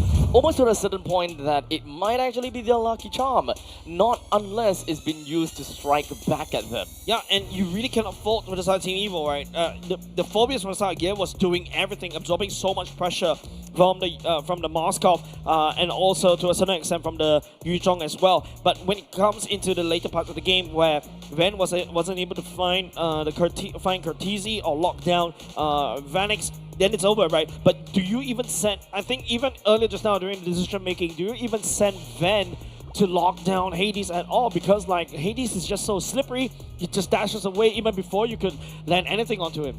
Yeah, I think that it is very difficult. It is. As a show, to do anything to a Lancelot. It is possible, yes, but timing is gotta have to be impeccable. And it's very difficult to time against Lancelot because of external factors. Not only do you have to time it based on, you know, when he uses skill, oh, he's gonna be off cooldown when it comes down to Thorn Rolls. A skilled Lancelot will be able to stagger these skills so that there is minimal amount of cooldown between the Thorn Rolls and the Phantom Execution. Yeah, like the puncture for the side of Hades was literally free. Yeah. It's like that skill was literally online every time, and all of a sudden, hey, there's a Thorn Rose again, and then after that, boom, there's a Phantom Execution, puncture, Phantom Execution. It feels like he's been, you know those rhythm games that you play? Literally, he's just literally playing rhythm games using MLBB earlier just now on that Lancelot. To be fair, Joy is actually a rhythm game. Okay, yeah, true. You don't really, it doesn't follow the beat, by the way. Oh, you wouldn't be able to tell. I don't play with the sounds on. Anyways, gonna go into game number 3, ladies and gents. It is Flash SG respecting onto banning away the Yushin and the CC and also the Juicing. I think your first pick, the Lancelot, if you're a Team Flash here, teams like Team Evil unable to do anything about that pick. But no, they're gonna snatch that rock away from the side of Team Flash, leaving Aether to go for the Lancelot duty, and Kimi selected for the side of Team Evil. Now, take a look at this. So far, we have been expecting, and of course, to see that Lancelot going to the hands of Evil. So, yep. Okay, so at least it's not in the hands of Hades, I'll say. The Hayabusa, unfortunately, was already removed by the side of Team Evil.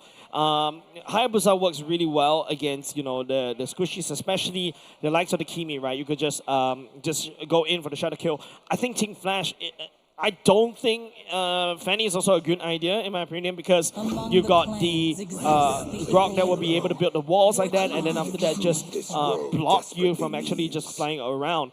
Now, Team Flash picks up the Yuzhong once again for Bear and also Eve for Kurt Teasy. Eve is starting to rise up in the popularity because of the her ability to catch people and also burn people down, especially when you are super tanky. Team Flash currently do have a pretty good front line. And of course, Yuzhong with that zoning potential that they can generally be able to do. This is also going to be discouragement for any form of channeling, I would say. But it looks like Evil, they're going to be looking out for the Lapu Lapu pick. Yep. Kind of tit for a tat between that fighters. Yep, Gear will be on the Lapu Lapu duty this time around. It's going to hack and slash. It's going to work really well, especially when you're going up against an Eve, right? Because you do have a lot of gap closer. Every time when you slash, you also move forward just a little bit. Your Bravest Warrior mode allows you to basically have some form of CC immunity and also damage reduction. So that's A-okay for the Lapu Lapu to be able to reach the Eve, especially when the real world manipulation gets activated. Now, Team Evil takes away the Fanny. That's what I was mentioning earlier just now. But there's also a potential Guinevere if Team Flash want to go for that one. Technically speaking, you've got a Yuzhong that can also do quite a decent chunk of damage through Sha Residue. All you have to do is just hold them tight right there and knock them up. Team Evil takes away the Fragile. Now they're focusing mostly on Hades' hero for now. So, as you mentioned, it does seem like Guinevere might be that thing. Kalia is actually leaked out at this point. As much as I want to see that Kalia plus Guinevere combo, which is something that Team Flash really likes to go for, which is probably the only reason why I think that they might not go towards that direction, because they don't have a Kalia, so doesn't really quite justify getting the Guinevere here in here. We might see that in the later stages of the game, or rather in the later stages of the series, but in this case, I think that there are some other possibilities, such as a Joy being played out by Hades. Joy is actually really wonderful for the side of Team Flash, right? Like, if you trap everybody inside the box, there's so much AoE. But speaking about AoE, Team Evil, this is a roster that works really well against Eve. And especially when Chusin's already taken away by the side of Team Flash, this is a lot more. You need to find a way to deny Harif all that real estate. Esmeralda, though, is still open, but I don't think Team Flash is looking at that particular pick. The only denial that they have is the Eve. They have wild charge for area effect crowd control. Ruby could be a very potential good pick from the side of Team Flash this time around, right? I'm offended, and also the stun to prevent the Zaman, prevent the Harry from just bouncing around with the Zaman force. You sustain, you pull everybody back into the real world of manipulation, or into the wall as well, as Kurtisi just burns everybody alive. And this is a very scary drop if that goes on A, but hold on, it's going to be Akai coming in for the side of Team Flash, my prediction goes a little bit wide. It's N, but there is still some form of AoE, right? The Blazing Duet into the real world manipulation, and Akai can technically shove people all the way to the edge of the wall or stun people there. That's actually a interesting way of doing it. Now, Akai is a very good answer over the side of Harif. You push Harif out of Zaman Force, and all of a sudden you find the Harif unable to output enough damage. Do we have an X factor when it comes down to a roamer? Is this more of an engagement style kind of thing from the side of Team Flash? They do have counter engage. Well, in the meantime, engagement mostly comes in from Grok. And if they want to layer anything, it's actually kind of difficult. So, honestly, Minotaur kind of sounds good, decent here. Powerful going for the Hilda this time around. Hilda usually goes for, you know, the hard invade into enemy jungle, especially when you have an assassin jungler on the other side. But Team Flash went for the Akai, so Akai should be really, really safe in his own jungle, unless, you know, Team Evil goes in for the counter jungle. But do you even counter jungle against an Akai? Akai doesn't really require a lot of farm, just needs to hit level 4, and he's already online with a heavy spin as well, and also start, you know, shoving everybody out. So don't forget, there's also a lot of potential synergy in terms of the hero picks coming off from the side of Team Flash, right? I already mentioned about a heavy spin into this real world manipulation edge. You also have the wall from the side of Grok as well. So, yeah. There's so many ways for Flash to maneuver this around, and it can also act as a disengagement tool against Team Evil. And such, ladies and gentlemen, here we go. The draft for game number 3 here in the Land of Dawn with Dangerous Grass. Team Evil currently with 1 win to their name, and Flash Singapore. Similar to that, we are going into game number 3. 1-1. Who's going to be the one? They will be able to get 2 games to their name. Now, Abstract, even ever since Team Evil pulled that maneuver earlier just now, I'm actually paying attention more to the minimap whenever we load into the game. No. Don't worry, Evil is playing a standard map for now, right? Because you really don't want to counter jungle at level 1 against Akai. Akai in level 1 actually does quite a decent amount of damage, right? Because his damage is HP base, does a decent amount of wave clear, concussive blast, also pops a lot of damage as well. Now, this is Dangerous Grass on the side. Dangerous Grass in this map, right? Hilda is gonna get a lot more movement, a lot more healings done as he runs around the grasses like that. And once again, it's kind of interesting how both teams were looking at a little bit of a babysitting service in the side lanes. And I totally understand that they needed some influence over to the side lanes. But the main thing is we need some tagging, right? The roamers gotta have to tag someone, especially for Team Flash. As a Gronk, you do have CC immunity, and you're not particularly too afraid of a lot of things. And you gotta have to tag onto and constantly give information on someone from the side of Evil. Okay. Team Flash, on the other hand, you know, we talk about tagging. Jay should be able to tag onto Team Evil, but you're looking at a Dangerous Grass. And these grass are definitely going to be really scary to open. So it's really wise coming out from Coach Bitoy, right? Using powerful as Hilda to really open up each grass. And when you go into grass, you gain bonus shields and also heals, allows you to survive just a little bit longer. But of course, Jay could easily play Bushwhack in this map. But aside of that, I'm looking for early game damage, right? Between the roaming trios. Yeah. And I think the Flash, at least they do have a Grok. Yeah, but if you look at Team Flash's roster, right, it's a lot more pressure for the side of Bear to really output the damage. He's going to be the main damage dealer, especially in early part. And it doesn't seem like Gear will be able to get away from this. And the Furious Dive is going to be the one to take Gear out of his misery. Yeah, man, like, you don't want to feed Bear food, right? You go to the zoo, you don't feed the bear anything, because once you start feeding the bear, you're going to get a very scary monster going into the later part of the game. This Yuzhong is going to snowball out of control if you continue to do this. But regardless of all that, if you look at the game in a more macro point of view, Evil still have got some of that lane control as well as that economical advantage. Something is still working well for Evil. And I would like to assume it's mostly onto the northern part of the map. Yeah. Harif in the early game should be able to triumph against Claude. Claude needs a lot more time as compared to Harif. Once Harif pops level 4, you could just start Ego Challenge against Vanix, right? Vanix, on the other hand, oh, hold on a second. Here might be able to see his second death this time as Hades focus fired onto Gear with that heavy spin. In the meantime, Vanix finds himself at a low amount of HP. There's a good flicker right into Jay.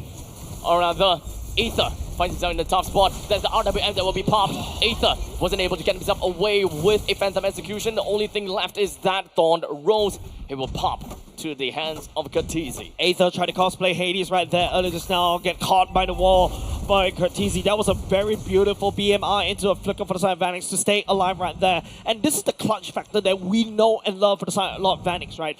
Even though you got 3 members ganking him all the way up top, as long as he's able to stay alive, no, you watch other gold laners in MPL Singapore, they don't really have that clutch factor except for Vanix. Here's a different thing, right? Especially if you're talking about Claude. Claude, yes, is gonna have some difficulty farming in the gold lane, but that is actually a very difficult thing to lose in the lane and die. Because of BMI, you do have a lot of ways, or rather, you can actually run really far away from the first turret. So if anyone were to even proxy right behind you, you can run away, and there's no very long backswings as well. The moment you swap, and you can start running. Like Dragon Form. You can see Aether struggling to go into the Phantom Execution across the wall. But once again, Flash SG takes away the second turtle over the side of Team Evil. Team Evil, there's no answer. There, jumps in on from behind, and Hades locks onto 2! Powerful have no choice but to flicker right out of dodge, and they are hoping that they will be able to return the favor over to Jay. But it doesn't seem like that would be the case, as now they have left Jay and Hades back home. I never felt that the Akai was able to fly like that, right? It feels like his timing on the heavy spin and also his dashes to find these flanks are just impeccable, right? Now, Team Evil losing 4 members over the side of Team Flash already. There's no kills that they're able to achieve so far. Aether, even though he got one of the S+++ tier jungler in this particular patch, is unable to do much because Team Flash, you know, from the get-go, Bad's already picking up 2 kills, Curtizi also picking up 2 kills already, and even though Aether tried to just juke around that, he's not able to do so, and Ven just going into Summon Force for fun. Oh no, it doesn't seem like he will be able to get up because he don't have Purify. Vanix just baited Ven into overcommitting into that fight. Yeah, and Hades, once again, heavy spin at the right place and the right time. It feels like, you know, he's playing the Panda like he's on wheels, he's on rollerblade, he's everywhere. He's at the right place at the right time, and then after that, landing on a heavy spin. Once again, you've already fed Bear all the way down bot. But however, Team Evil Gear was able to take down bot on the main turret. Now, Team Flash is going to focus up top instead. And now Sela flies up to the sky, but he does have got Purify to get himself right out of dodge. They focus some of these powers onto Powerful, but all the less, Flash lost nothing, while Evil, they lost a single Purify off of Sela. Yeah, and not only just that, right? Sela trying to jump over the wall instead back to safety, whereas Powerful decides to go for the engage. A little bit of miscommunication from the side of Team Evil for now. To be fair, they needed to break the distance. Yeah, they do kind of need to break the distance, but I think, you know, Powerful, I feel like he's trying to push Team Flash away, but there's 3 members there. If Team Flash has a bit of a power trip or ego trip, I think they can easily take down Powerful right there on this Hilda. As such, Gear is ready in Ultimate Warrior, the bravest one of all. Powerful doesn't have a lot of HP to work with, but there is going to be a stun from the side of Gear. CC immunity outside of the RWM. Aether picks up the turtle. Powerful is nowhere to be seen as he will not be able to join into the fight. As such, Jay picks up the kill onto Aether, where the fight continues to snowball in favor for the side of Team Flash. As Jay now picks up the double onto Ven. The Roamer is now the one that takes kills, while Vanix slays Gear down. Man, Vanix right there goes into the blazing duet in the real manipulation. Curtizi providing cover with fire for so much. You can see the amount of control, map control that Flash SG was able to secure for himself. Kudos where kudos is done, right? Aether still able to retreat that turtle earlier just now was wonderful, even though he's in the face of danger on that heavy spin. But it is still damage done against Team Evil because they're starting to lose ground. Mid lane, the top lane already cracked open. With 2 of the outer turrets that have been destroyed, this is great news for Flash. Yep. They now have got free access and a lot easier accessibility to go into Evil's top jungle and threaten that orange buff. Already taking down bot lane for the side of Vanix as well. Team Evil losing all their first tier turrets. The rotation's a little out of whack. They're unable to find anything as all. No, heck, they can't even find any kills against Team Flash as all. Playing a perfect game so far. Aether now finding himself right in the face of Jay and Hades. But the purple buff, it did not go into the hands of Aether. It's been stolen by the hands of Hades as he now cheekily walks away with that thick body of his. And yeah, Thorn Rose doesn't really do any much damage against Hades as well because Hades is an Archive jungle tank. Now, all of a sudden, Team Evil is starting to lose a lot of resources around the map. You can see items are being built by the side of Sailor, the Glowing One, and also the Sky Piercer already built. But it feels like Team Evil is lacking that that finishing blow, that initial burst. The initial burst actually relies on Ben, but Ben finally secured the Feather Heavens right here, but he's already 3 deaths already, so he's not really online. You're looking at Powerful. Hopefully, he's able to output certain amount of damage because on the Hilda, you do a lot of damage. But they're unable to find any form of stun, any form of push because the Flash actually is so far ahead. Yeah, so this is my problem, right? When you're drafting a Hilda, but you're unable to input any form of pressure over to the opposite side in the early stages. The early stages for Hilda, that is literally your power spike, even though you don't have any items. Just at the hit, just as you hit level 4, that's where you can instantaneously kill someone that have at least half HP. Their petrified traits for Van's Purify right now means that Jake could land a tectonic charge perfectly and Van couldn't do anything much if he plays his cards wrong. Gear now is going to be opening some space out.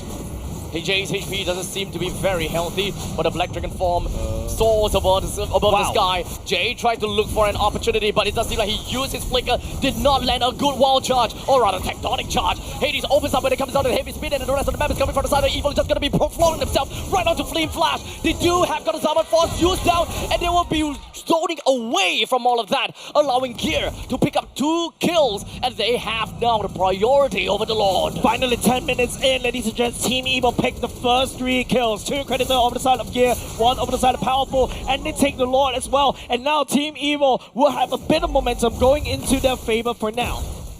With the middle lane, T1 finally being destroyed by the hands of Evil. They're now trying to balance out the playing field in order to really just go in and then go out of the jungles as much as possible, right? Yeah. They want to kind of go for an eye for an eye, tooth for a tooth, purple buff for a purple buff. Yeah, there's so much standing go for the side of Team Evil, right? This Lord is definitely going to swing the gold lead back into the favors of Team Evil. Gear was angry once again. He was going in and smash, and now as Team Flash was trying to just retreat from the oldies choke points, Gear just soaking up, just dishing out all this damage, just life absorbing all the way back. They don't really need vent because, you know, Team Evil somehow found a very good opening because Jay committed to that tectonic charge flicker, misses quite a few people, and Flash SG ultimately got punished for that. I really do want to find out if whether Team Flash really do have got the damage as well as the resilience to be able to last throughout the entire team fight and still be able to bring down passive damage over the side of Evil. Yeah. Because you're going up against Ven, you're going up against Aether, Sailor. In fact, there's so many things that is available into the mix of Evil that can deal in number to the members of Team Flash. Yep, all of a sudden Team Evil was the one that has the 2k goalie in the favor, right? Here with that two kills already starting to come online, the Fury Hammer and the War Axe coming in very clutch right there, the Oracle as well. And now you also got Sailor, you know, with the Sky Piercer stacks, unfortunately not being able to build up, but does have the Divine Glaive already. So Flash SG is going to be mincemeat if they stay in the Kimmy damage over and over again. But also another person from the side from Team Evil is that Powerful securing the blade armor just right there. Phoenix was trying to output some damage over the Powerful, but as long as Powerful fights inside these bushes, especially when we're in dangerous grass, Phoenix might as well just be watering the sea by then. Right now, Kimmy, being the alternative win con, also do have the Sky Piercer for himself. It is a situation where it goes either to Sailor or it goes over to Van as the win condition. How are they going to be finishing off Team Flash? As long as Sailor is able to pop off really early, or rather starts to pick up kills after kills, That's the win condition that will be tilted over to the side of Sailor, and that is crazy amount of damage to really make full use of the bruises of this team. Yeah. Well, for Team Flash, they have to gun at the fact that the Blazing Duet works well in a full team fight setting. That's right. Or, very late stages into the game, a Claude can deal optimal damage just by standing still. Yeah, and that's why Vanix actually went for the Winter Crown as well. They need some form of survivability, but hold on a second, continue play J, looking for a target, Phantom Execution. Aether doesn't want to be the main target right there, has to bugger out of there.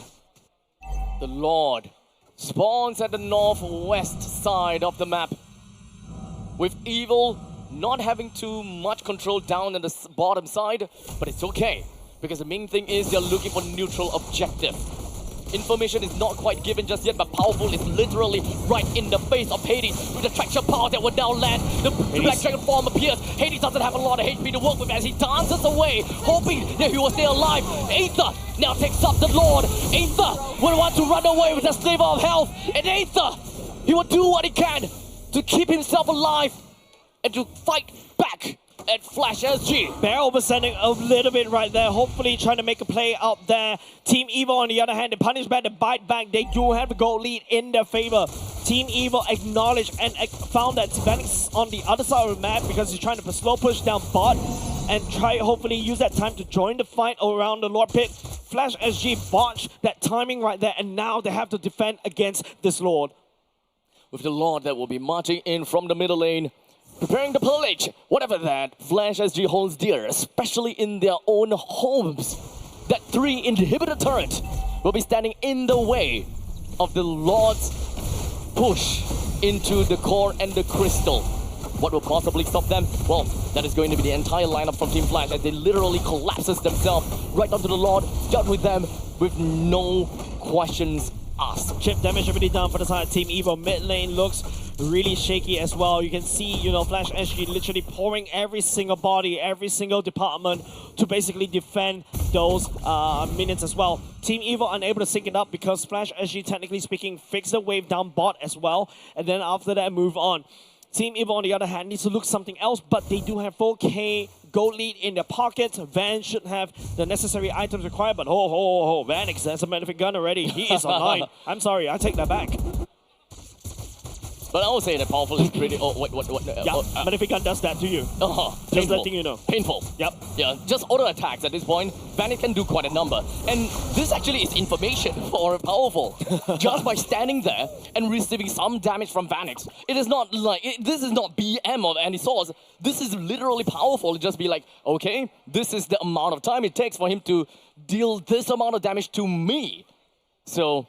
when it comes down to dealing with the others, especially for Lapu Lapu, they can have a very generic idea how long can Gear stay in a team fight. If you notice, this is a very low kill scope from the side of Team Evil, right? Powerful actually zones the whole team for the side of Team Flash. The shoulders that Powerful has is definitely going to be super wide right there because there's a lot of responsibility for him.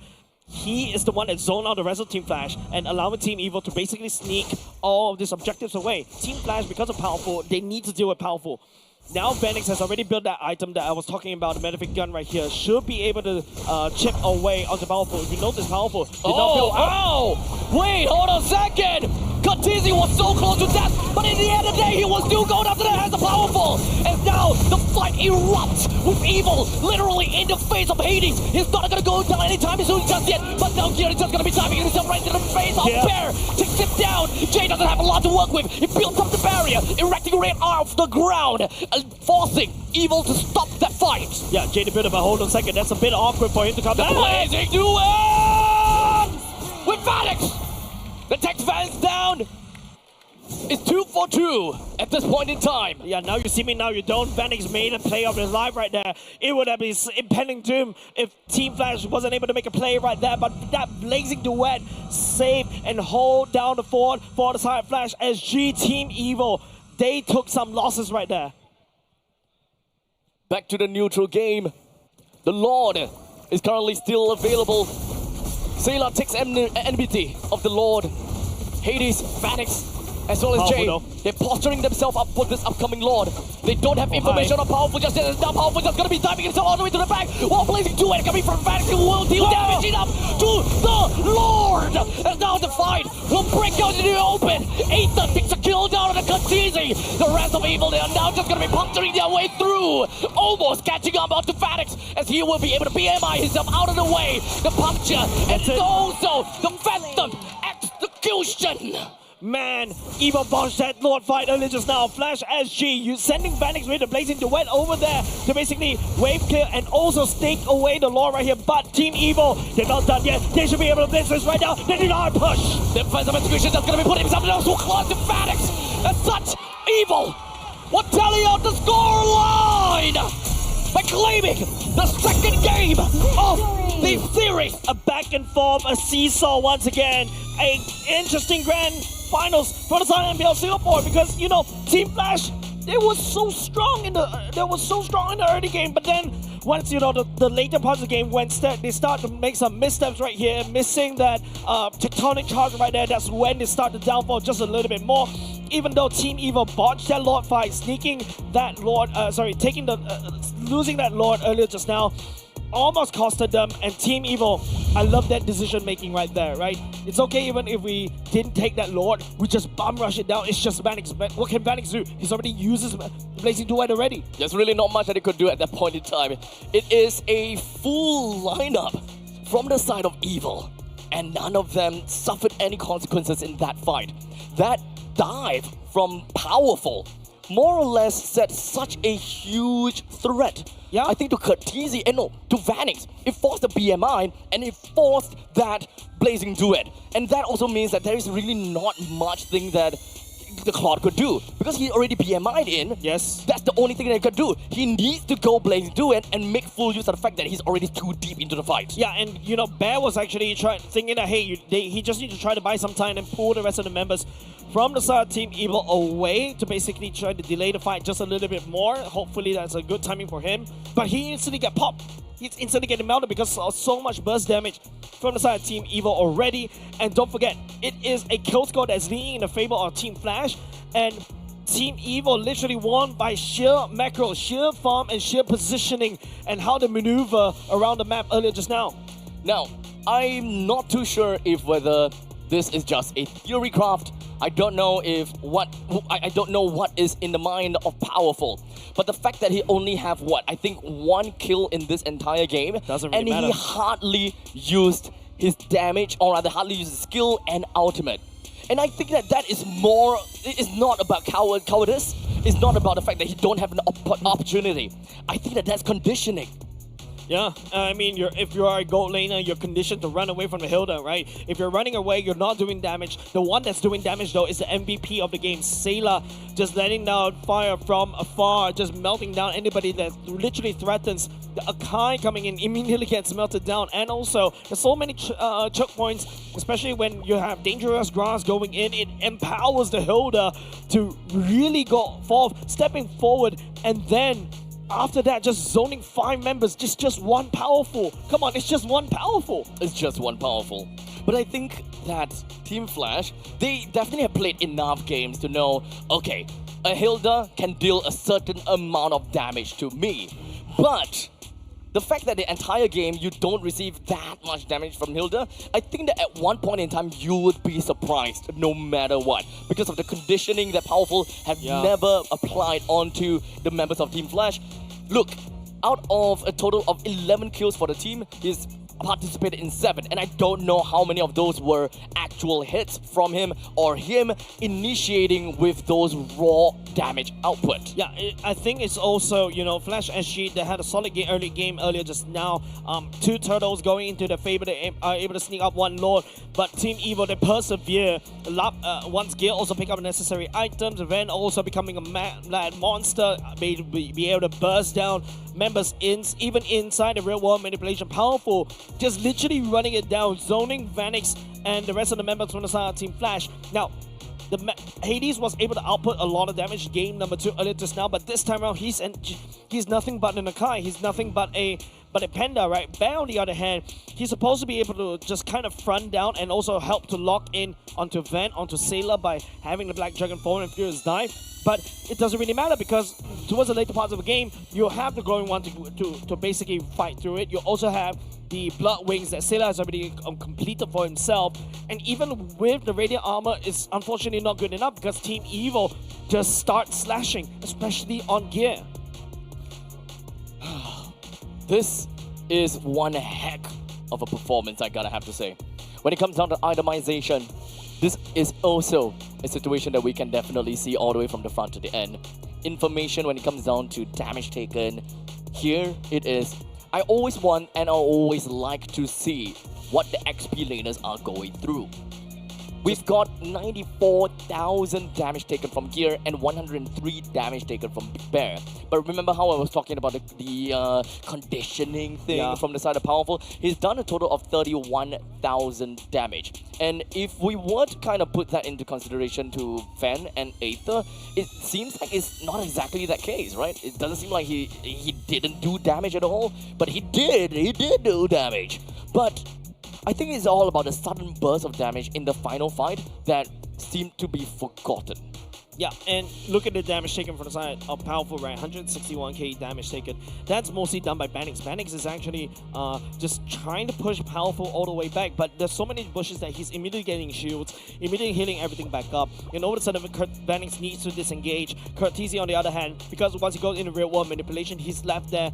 In the early game, it works wonders, right? You can literally just melt people down and also just zone. But there's also the iframes from the side of Aether. Gear, towards the later part of the game, is able to face tank Curtizi on this Eve, and Lapu Lapu with the damage reduction, just hack and slash. Eve is nothing all of a sudden. There's a lot that we will, of course, talk about when it comes down to this game. And ultimately, I think that there's a lot more about the execution than it is about the draft. The draft definitely told us a very good story. Yep. But there's another thing that tells us a story about, is that Lancelot is one heck of a lucky charm for teams. And I don't know if at any point in time, any of these teams are gonna go for the ban. Yeah, and you know, on that Lancelot, right, it's just Aether, even though he doesn't really need to perform much, right, because the rest of the team, you've got Powerful to literally zone, and on top of that, if just in case if Powerful falters, you still have the Lapu Lapu and the Bravest Warrior to basically just front most of the aggression coming off of Team Flash. All of a sudden, Team Flash, yes, they've got advantage that could just bypass everything, but he needs to bypass everything. So many conditions for the side of Team Flash for this to work out. Towards the later part of the game, Akai gets melted because of Sailor's DPS, and the rest is history. It's really hard, I would say, from the side of Team Flash to basically do anything, whereas Team Evo just zones out Team Flash easily. It's just one Powerful, man. I mean, remember how at the start, close to the start of the game, my question was if whether their sustainability would really get them the win. Yep. This is not a lineup that has massive amount of damage output. And remember, we even talked about the fact that Kimi is also a secondary win condition coming in for the side of Team Evil, picking up that Sky Piercer. And Sky Piercer does do quite a bit of wonders. And that was, I think, 20 stacked by the end of the game for Sailor. It's not much. He is still MVP, and he still did a number to the opponents. Yep. And I gotta have to say, for the side of Team Flash, the only one of the main damage dealers that we are looking for is Claude. One big ultimate from Claude, that's all. Grok comes in with a wall charge, and I think that in the early stages of the game, yes, that's the damage. Yep. But late game, that is just slight little bonus that we don't consider too much about. Yeah, the tectonic charge from the side of this Grok is actually... say tectonic charge from now on. Yeah, it is a bit one of those sneaky patches, right? Okay, for the side of tectonic charge, right, like, it actually works really well. It counters what Van wants to do as his Harif. Once the Zaman Force gets laying down, you just send that tectonic charge, you knock people up, and then after that, you know, Van will be in an awkward position. But Phoenix is actually picking up a lot of damage, he's racking out a lot of damage, but if the members from the side of Flash SG constantly getting zoned away by this Hilda and also zoned away by Gear, it is also very hard for them to pour in the damage. There's a little bit of a disconnect for the side of Team Flash. It works well in the early game when they are really in sync in the laning phase, but somehow, someway they forgot that, hey, this is a team game, right? They're trying to fight against the Team Evil Magic, and unfortunately, they have to falter in this particular game. A part of us should also remember that Team Evil is a team that thrives in team fight. That's right. And the patch, the most recent Project Next patch, it really is all about improving the experience of team fighting. It's not about throwing macro game away, but it really is just so that people will engage in some of these team fights more, which benefits Team Evil so much. But of course, everyone needs to get used to this new patch, and I think that quite a lot of these teams, they did a very good job already. I feel like the Hilda was quite a big brain move from Team Evil, right? Like this, especially in this particular patch, this map especially, you're just healing all along. You just run from one bush to the other bush. As long as you path correctly, you're literally chasing people down. There's no usually what's the common man saying, right? If you are fighting against Hilda, don't fight Hilda in the bush. But in dangerous grass, there's bushes everywhere. That is true. Yeah. Dangerous grasses is quite literally dangerous grass to which and it really helps and works with Hilda's, Natalia's, and pretty much that's all. Right? It's either these two that really have a very positive buff. Well, there's also Chip as well, right? You could just sneak somebody in, and after that appear out of nowhere, and then after that start ganking and the whole goon squad. And Chip, unfortunately, doesn't really see the light of day, especially in the playoffs, as much anymore. I think teams are now more concerned about the like of an Alice that's ready to basically counteract with Chip. Chip, on the other hand, also easily countered, especially if you know how to play against him. But now we're gonna have to take a look forward. We're gonna have to take a look at game number 4. I think it's not really about the draft anymore. I feel like it's about the execution, and yes, maybe give Hades his assassins, because he was just performing outstandingly on the Lancelot earlier just now. Game number 1, unfortunately, it was an Ishin. I would call it, it's kind of like, I think Team Evil fans will hate me when I say this. I feel like game 1 was a fluke because of a very good decision made by the side of Aether to really counter jungle at level 1. It is a very sneaky play. It is sneaky, and there wasn't a lot of things that Team Flash could do, right? But to be fair though, it still showed promise that Team Evil won 2 games in total, right? Yep. If we were to call the first one a fluke, it's still 1-1. Yep, it's still one game. It's still one game, and it's still 1-1. We still don't know how game 4 is gonna look like just yet, but we are definitely pivoting towards a certain direction. I gotta have to say though, as much as I love to see Hades playing assassin junglers, and I've always thought that he's amazing when it comes down to assassin junglers, he have just proved me something different, and that is the fact that he can play a pretty darn mean Akai as well. Yeah, like his positioning is just really wonderful, right? And now it's all about whether Team Flash is able to maintain that kind of momentum. Don't forget, Bear is a momentum-driven player as well, especially Gear. These two players share almost the exact same MO, almost exact same vibe when you play against them or playing with them. On the other hand, if you talk about Powerful on the other side of the aisle, Team Evil, right? Powerful really knows how to come in and also lead the team around so that they're able to maximize their engages and also rotation around the map. As we prepare ourselves for the new lobby, and of course cleaning up the battlefield, Evil versus Team Flash. These two teams have come a long way. And let's be honest, it doesn't seem like any one of these two teams seemed very tired at all, especially for Evil. I gotta commend them, right? Went through all 5 games in the lower bracket finals, won that, and coming in against Team Flash, and they still have got very strong stamina, very strong showing. And ultimately, this test of endurance is not a test to them at all. Yeah, I think it's just a mere bump. I feel like they're finally getting into the mojo, they're finally getting into that game phase mood as well, and then they're gonna go on into the next particular map. I think right now it's all about whether they can maintain this momentum, right? Team Evil winning that one game, slowing down Team Flash just a little bit. Team Flash, on the other hand, I think they're still looking on phase when we're just looking at the cameras, and now it's just about Team Evil making sure they have enough fuel in that furnace as they go into game number 4, the 4th map that we have for our grand finals. We're gonna go back into Flying Cloud. Okay, back to Flying Clouds. This is a map that Team Flash won in game number 2. Not too sure how big of a difference that would be. And most of the time, Flying Clouds is always just quality of life for me. Being able to make your way over to lanes faster, being able to come in with reinforcements after you died a lot faster as well. So generally just increases the pacing of the game the further you are into the opponent's territory. Now, Yishun Shin and also CC gets taken out. It feels like Team Evo first pick. Do they snap pick the Grok? Do they take the Lancelot? There's also a Gato Kaja. Yes, they will take the Lancelot. They'll take the Lancelot instead, which means that Flash SG, what are they going to trade? They give away the S++ tier of a jungle over the side of Team Evo. They'll take the Juicin. They'll take the Gato Kaja away instead. Is this a good trade? Honestly, the fact that the Lancelot is so comfortable with Aether, I don't care. We need to enable Aether, and we need to give him the best game. Yep, Eve and Grok selected. These are very strong heroes that, you know, Team Evo has selected so far. I'm not a big fan of Juicin, especially in this particular roster against Team Evo, right? You don't really have somebody that could face check, basically need to tank. They try to fight front to back. The Lancelot could easily go into iframe and when the Eve opens up into the real world manipulation, you're just like immune to CC. Don't forget the Grok can also be immune to CC when he goes big as well. So yeah, need to see how Curtisi maneuver, especially using this mid laner.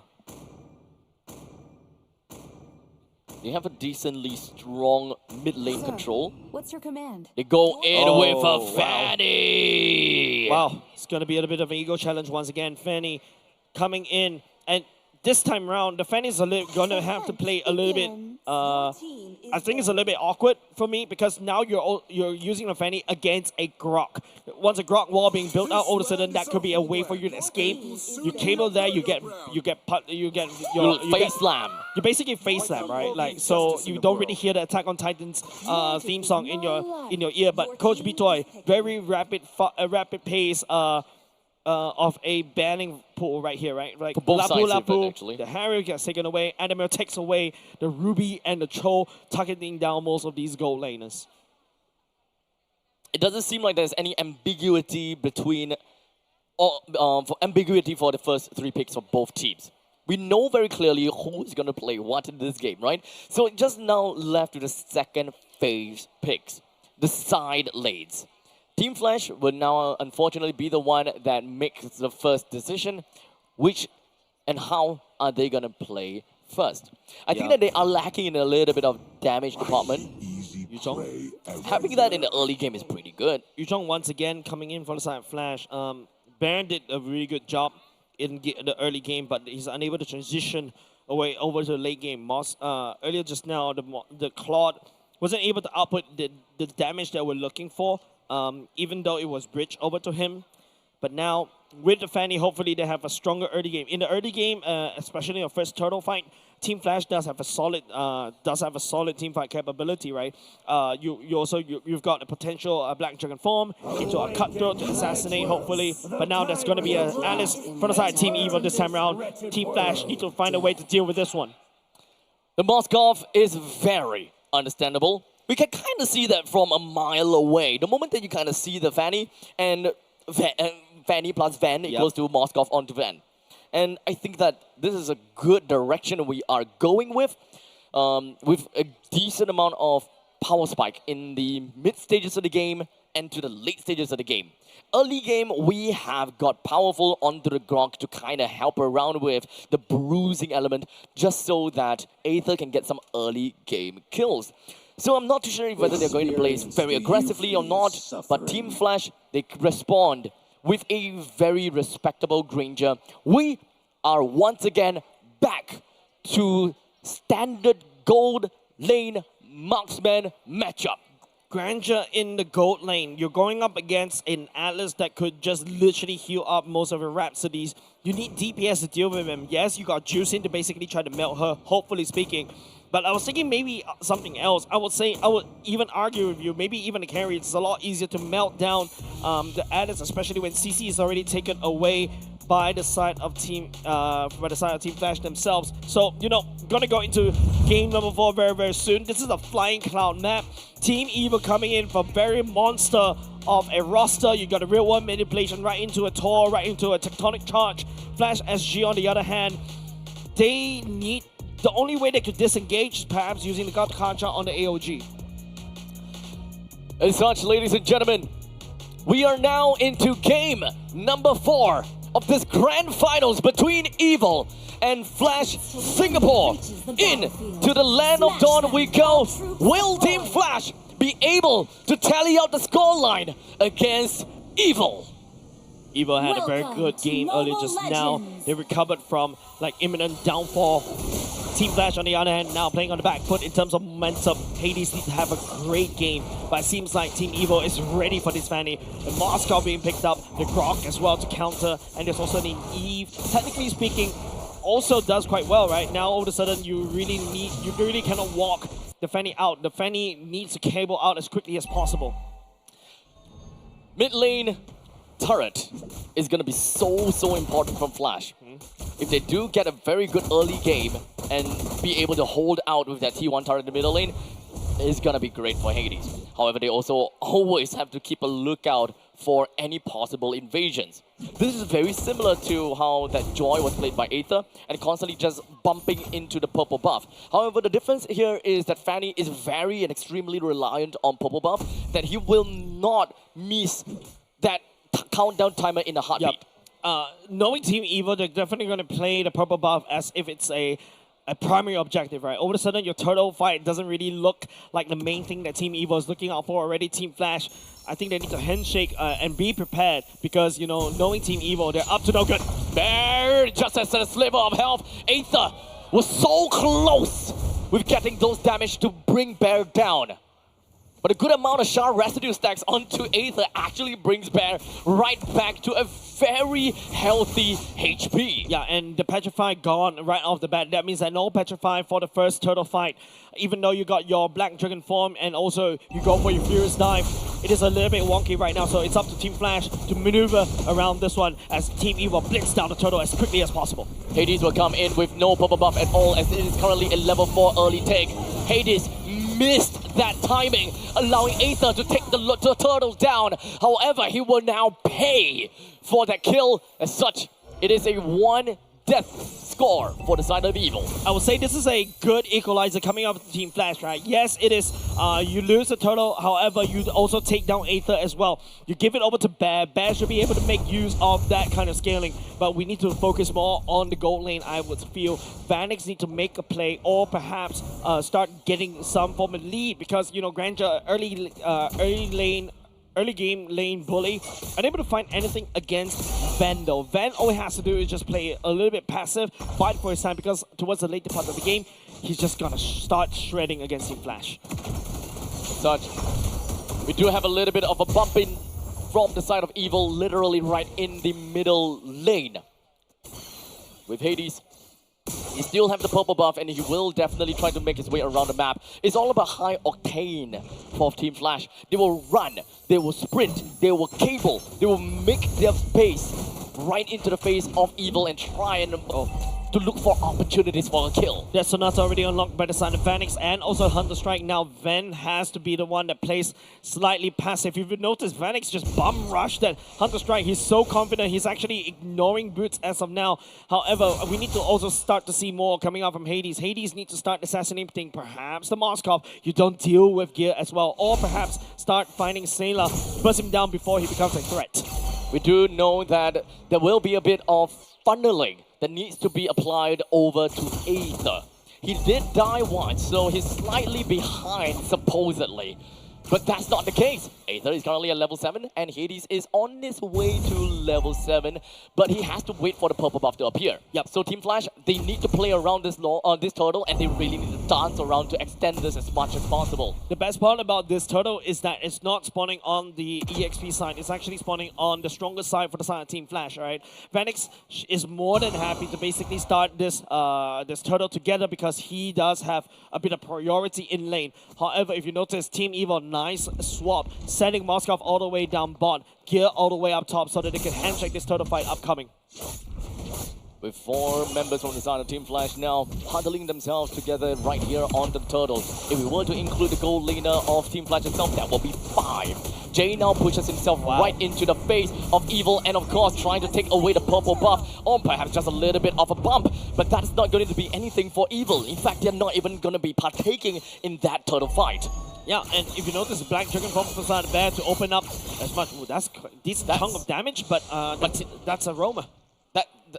He used up almost all of his energy, and that's only half HP off of the ground. Yep. So now, like what I mentioned, a lot more focus from the side of Flash should be onto this gear, onto this Alice. TOR already committed to wave clear as quickly as possible. Hades is time out. Oh, that's gonna be the wall charging right in the face of Hades! Wild Bear hoping to go back in, but unfortunately the Furious Dive is a little bit delayed. Yeah, giving one kill over to Ven. Ven should be able to escalate, and that's the reason why you go for the Moskov when you fight against a Fanny. Team Flash, on the other hand, unable to take down topside turret as well, and now another wall being built. It's now petrified. Furious Dive onto Van. The Shard has to do builds up. Is it enough? It's not! It's not enough. That's actually a little bit of a sad news for the Silent Bear. The wall and the powerful wall and also Van's Spear of Misery is just giving so much misery over the side of Team Flash. Item check right here. Yes, Hades has already secured. His blades have a cease right here. But if you notice Team Evo, they've already Aether has already got a War Axe, whereas the Sailor is working towards the glowing one as well. Cortese is taking a bit of a long route, securing the gem first before going into his own glowing one.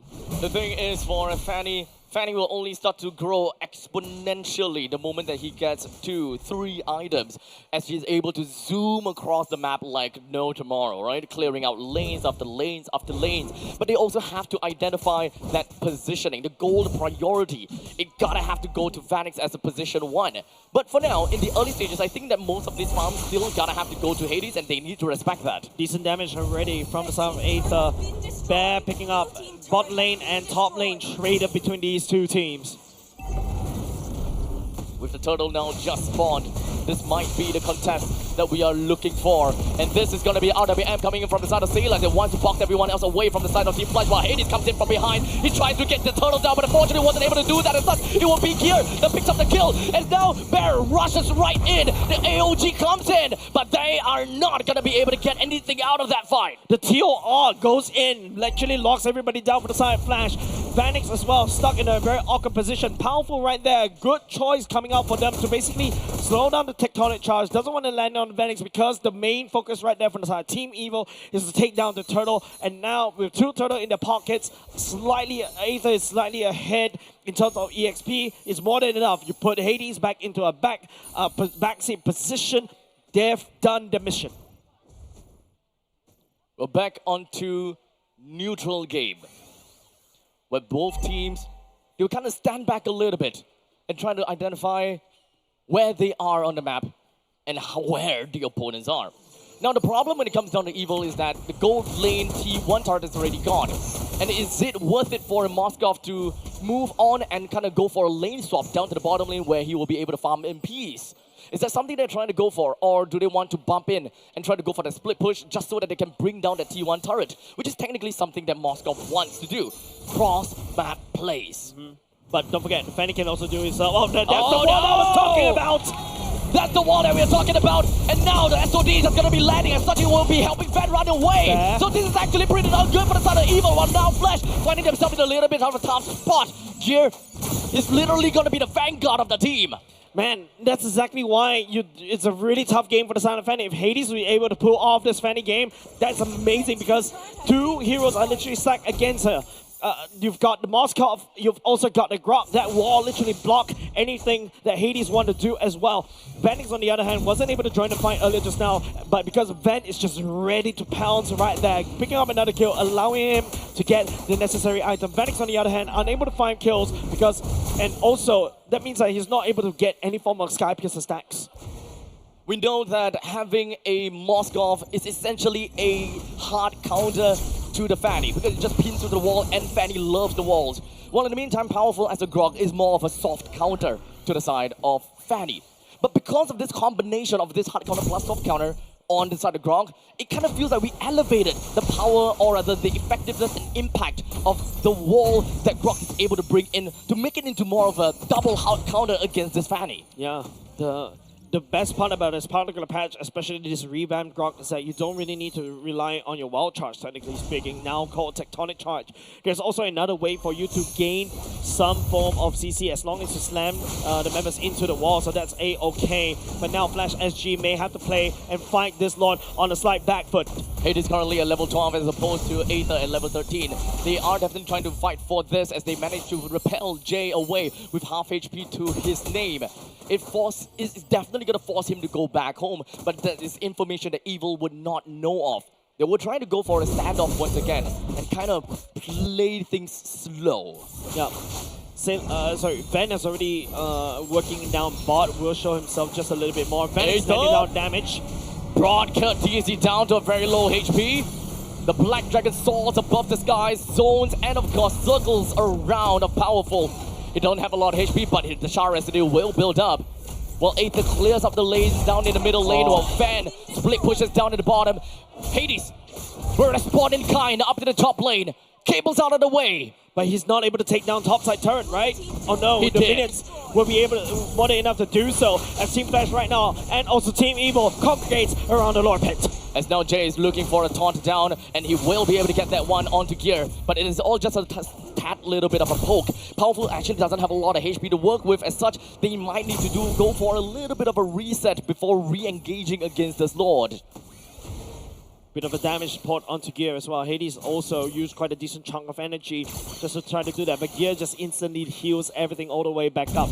Now it's time for Hades to go back to take his own purple buff as well. If you notice how Hades has been building this particular Fanny, right? Not a lot of defensive items. Usually you expect maybe a brute force breastplate or maybe even a dreadnought armor, especially when you're going up against something like a Lancelot, right? Skill-based damage is something that you really want to minimize. But now Team Evil, solid control around Lord Pit, up to Team Flash to do something. We have to remember that execution is actually very important because of Flying Clouds. And speaking of Flying Clouds, Jay will be coming in. Aether takes the Lord down. Everyone is just going to be fighting right inside of VR as well as RWM. We do an SOD. Just in. Void. Van doing what he can. Slamming on the misery and spears right into Jay. Super Califragilisticexpialidocious. Finally, I got it out of my head. I was like, what kind of language is that, Abstract? But hey, that doesn't really matter because Team Flash earlier just now, they're running low on steam as well, right? Like, there's so much that Vanix can only do because you've got Grok. You've also got like the likes of Gear going in and the real world manipulation, zoning the rest of the members from the side of Team Flash. There's nothing that Team Flash could do but watch that Lord gets taken down. Now the T1 turret in the middle lane will be taken down with the Lord that will be marching in from the bottom lane.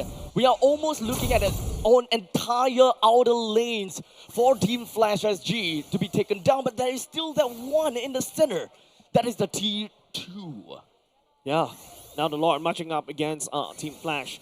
Gear on this TOR is just, man, it's a massive madness right there. Oh.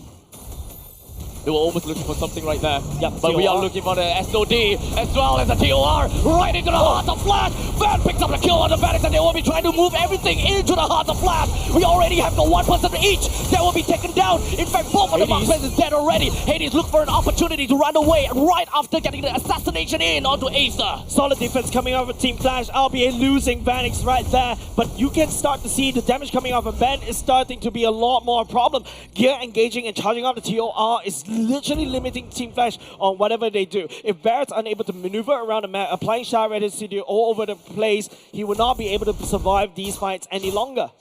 With 70 seconds left until the next Lord eventually spawns. One thing that we gotta have to remember is Team Flash now have got a heavy lane down in the bottom lane. It's gonna be real difficult for Team Flash to try to take up any future Lord fights. But fortunately, the next Lord is down at the bottom. It is not on the opposite of this half lane for Flash. Yeah, Flash could basically reinforce that lane very quickly and then move all the way back up. The Wind of Nature already secure by the side of Vanix. See Halbert as well. He needs a lot more than that to be able to deal with Gear. You can see the Rhapsody damage poured down into Team Evil. Team Evil is ready to soak up everything, especially on the hands of Powerful. Hades goes for the Sea Halbert as well, and also Hunter Strike. He's looking to try to burst, but he's unable to burst anybody from the side of Team Evil, unfortunately. Looks like We do have God Aether trying to look for something. If forced the wind of nature on the side of Vanix, this might actually be further opportunity that it can try to go for. Hades got stopped. When tectonic charge is not going to land. While in the meantime, the Spear of Destruction is just coming to be landing, and Van just joins into the team fight. Unfortunately, Aether is going to be the first one to go down, while the next blood goes to Bear as Van picks that kill up. The AOG from Jay gets him running away, while Gear continues to sway. Yeah, it's just Team Flash was able to trade at the very least Aether, right? One jungler down, but it doesn't really matter because they take down Bear. Bear slowing down is actually wonderful news for the side of Team Evil. But now it's also a little bit of an awkward position right now. Team Evil doesn't really have a jungler, needs to buy some form of time, maybe another 10 seconds. But Flash, unless Hades want to go for a bit of a drive-by. Do know that this is Flying Clouds. Yep. I'm not too sure whether they have any more clouds for the side of Team Flash Singapore. Be able to do so, right? Hades is on the opposite side of the map. He's actually making his way all the way down. Flash SG, on the other hand, they do have Bear on the Black Dragon form. Hopefully, we'll be able to disrupt as much as possible. But the TOR is just a big problem. It's a beacon already used by Curtizi. A power spike for the side of Ven as he just picks up the Malefic gun. This is gonna be huge. Although I gotta know. Does Fanny have the purple buff? Yes, he does. As now, it's just going to be spinning for days. The airborne onto the side of Hades, but he will definitely be able to assassinate Sailor! All the way to the back, he cables right out of the way! While Van looks for the kill down on the Vanix, and instead, it's a double kill! Sailor returns and retaliates, gets the kill down on the Hades somehow! While triple kill credits over to Van! Jay gives the Maniac over to Van! And the worst part is, Flash, there's nobody left at home, left at base to basically defend against this abstract. Team Evil, that was a Maniac for the side of Van, and now this is the final surge and also the lead as Team Evil secures game number 4. 1 game away, abstract. One game away. This is match point. Tournament point. Tournament point. Championship point. Ticket point. Coronation point. We are almost at that stage where we crown a new king. But we're not gonna get ahead of ourselves just yet. As of course, Flash is known for their resilience. They're not gonna go down that easily. And in fact, I think that we're gonna be treated with some crazy game in the next one, because that, as we mentioned, is the life of Flash Singapore that is at stake here. Yeah, literally, like, the Flash literally just flashed the light, flashed through their eyes. All of a sudden, this is a very awkward position.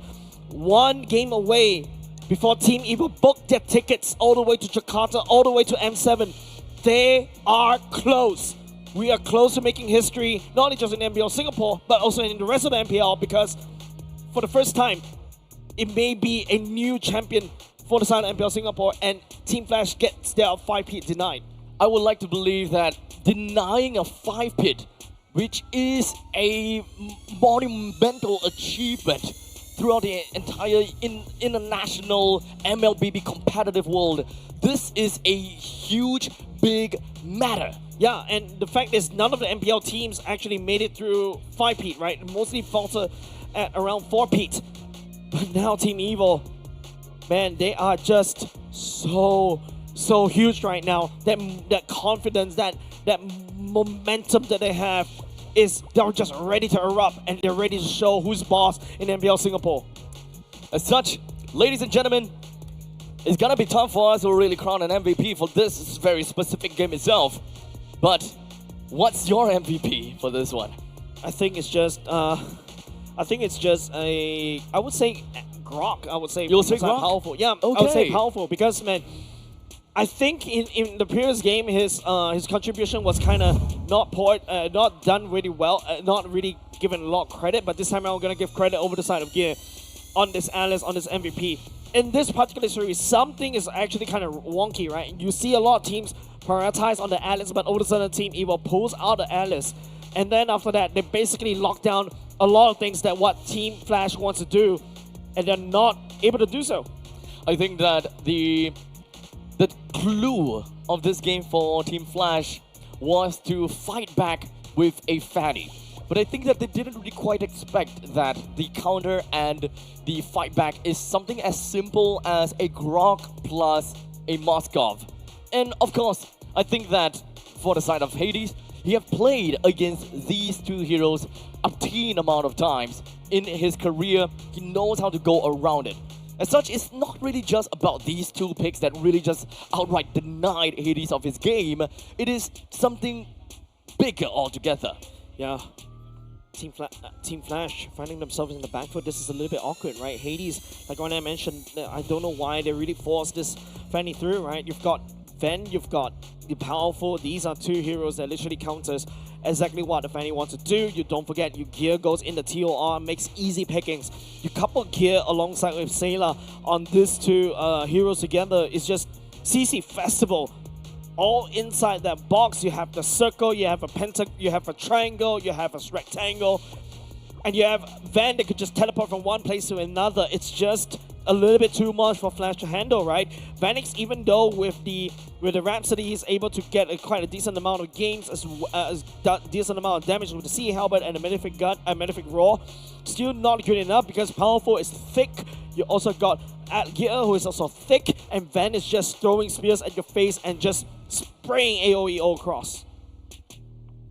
Ultimately, the one that really clinched out the game, or rather, what really solidified the game, gotta have to be a big power spike from the side of Ven, right? Having the Malefic Gun with the enhanced reach to the opponents, especially since we saw Aether going down pretty darn early in that previous team fight. That was a tough call, the fact that they no longer have Aether, and they also lost the Lord for that one. And somehow, wait, wasn't that the one that Flash got the Lord?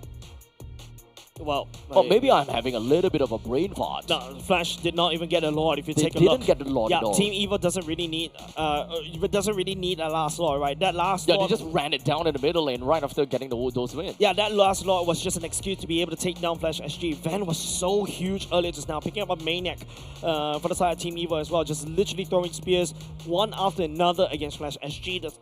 The spread of damage is just too much to hold. Jay got taken down immediately. Just take a look at the damage taken by the side of Jay. 187k damage, whereas, you know, Team Evil is just really coming online, especially when everybody gets stuck inside the box, inside the circle. And of course, don't forget, you also have the Tectonic Charge from Powerful. Crazy amount of damage going all across the board, especially when it comes down to gear, right? Taking 122,000. That's kind of crazy if you ask me. But I do want to know, you know, as you take a look at Hades, right? He's been definitely having a little bit of trouble trying to get kills. And in fact, for him to be able to cable all across the map, trying to get his balance the buffs and all that kind of jazz, while still trying to go for assassinations while having two solid counters on the opposite side, is a tough game for him. It is. It is not an easy game for Hades, right? Hades was able to perform quite well in game number 2 on this land slot, and I was really surprised. Like, Alice was literally forgotten by both of these two teams. And then after that, you know, Team Evil pulling out Alice at game number 4, literally caught, I think, Team Flash off guard. There's also a case to be made as Gatakacha. Yes, Gatakacha is also a really solid roamer. There's also the Juicin, which is also a pro pick for quite a lot of these mid lanes. But from Flash SG, who do you land the lantern on for the side of Juicin, right? There's not a lot of people for you to do that. Grog would definitely bum rush towards you and then slap you to the wall. Yes, Nutrition can try to kite, but the Grog, the Tectonic Charge, could just easily catch up to you very quickly. You got a Landslot that could just go for iframes. Eve, what are you trying to do? Crimson Beacon onto him? Yes. No. You immediately get burned. You immediately get TOR right in the face. So no, I think it's most of the time, it's also a very hard game for Curtizi to be able to do enough damage as well.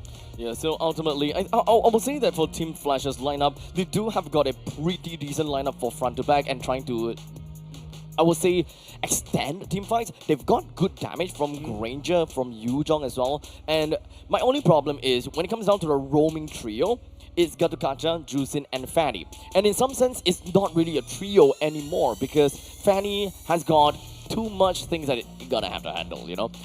In the meantime, Gatakacha gonna have to ensure that Purple buff is safe and sound, not going to be raided by Aether or any of that sorts. So when it comes down to the roaming trio kind of thing, it doesn't seem like we are expecting too much, or we didn't really quite see too much of that too.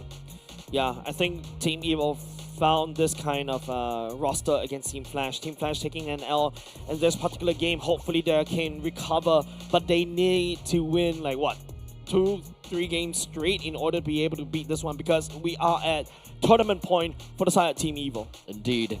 As such, this is a difficult break to go into, because once we are back, we may very potentially be able to crown the new king. Otherwise, we will continue to see this entire marathon run through, and we'll see whether the undying sovereign will stay undying. We'll be back with you guys after this short break.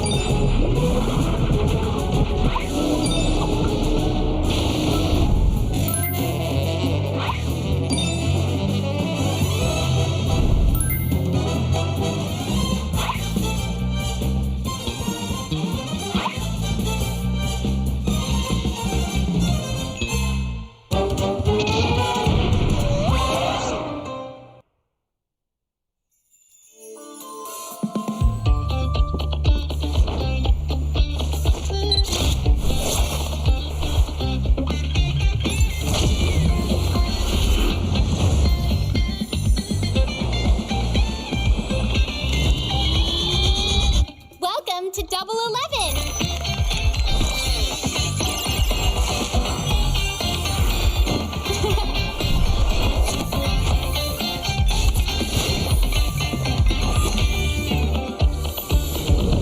Amazing prices, amazing styles!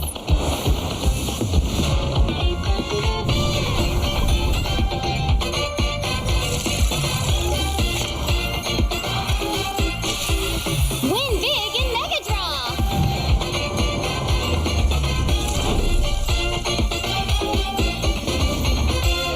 Lowest prices, incredible benefits.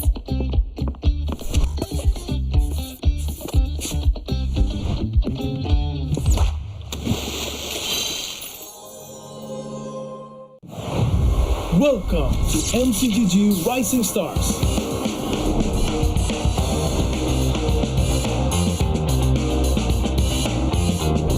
From September 12th to October 19th, take part in the regional contest, open to all players. Step up and prove your strength. Division finals will run from October 24 to November 2. The top 16 players in each division may advance to the next stage of MRS. Check your in-game mail for information.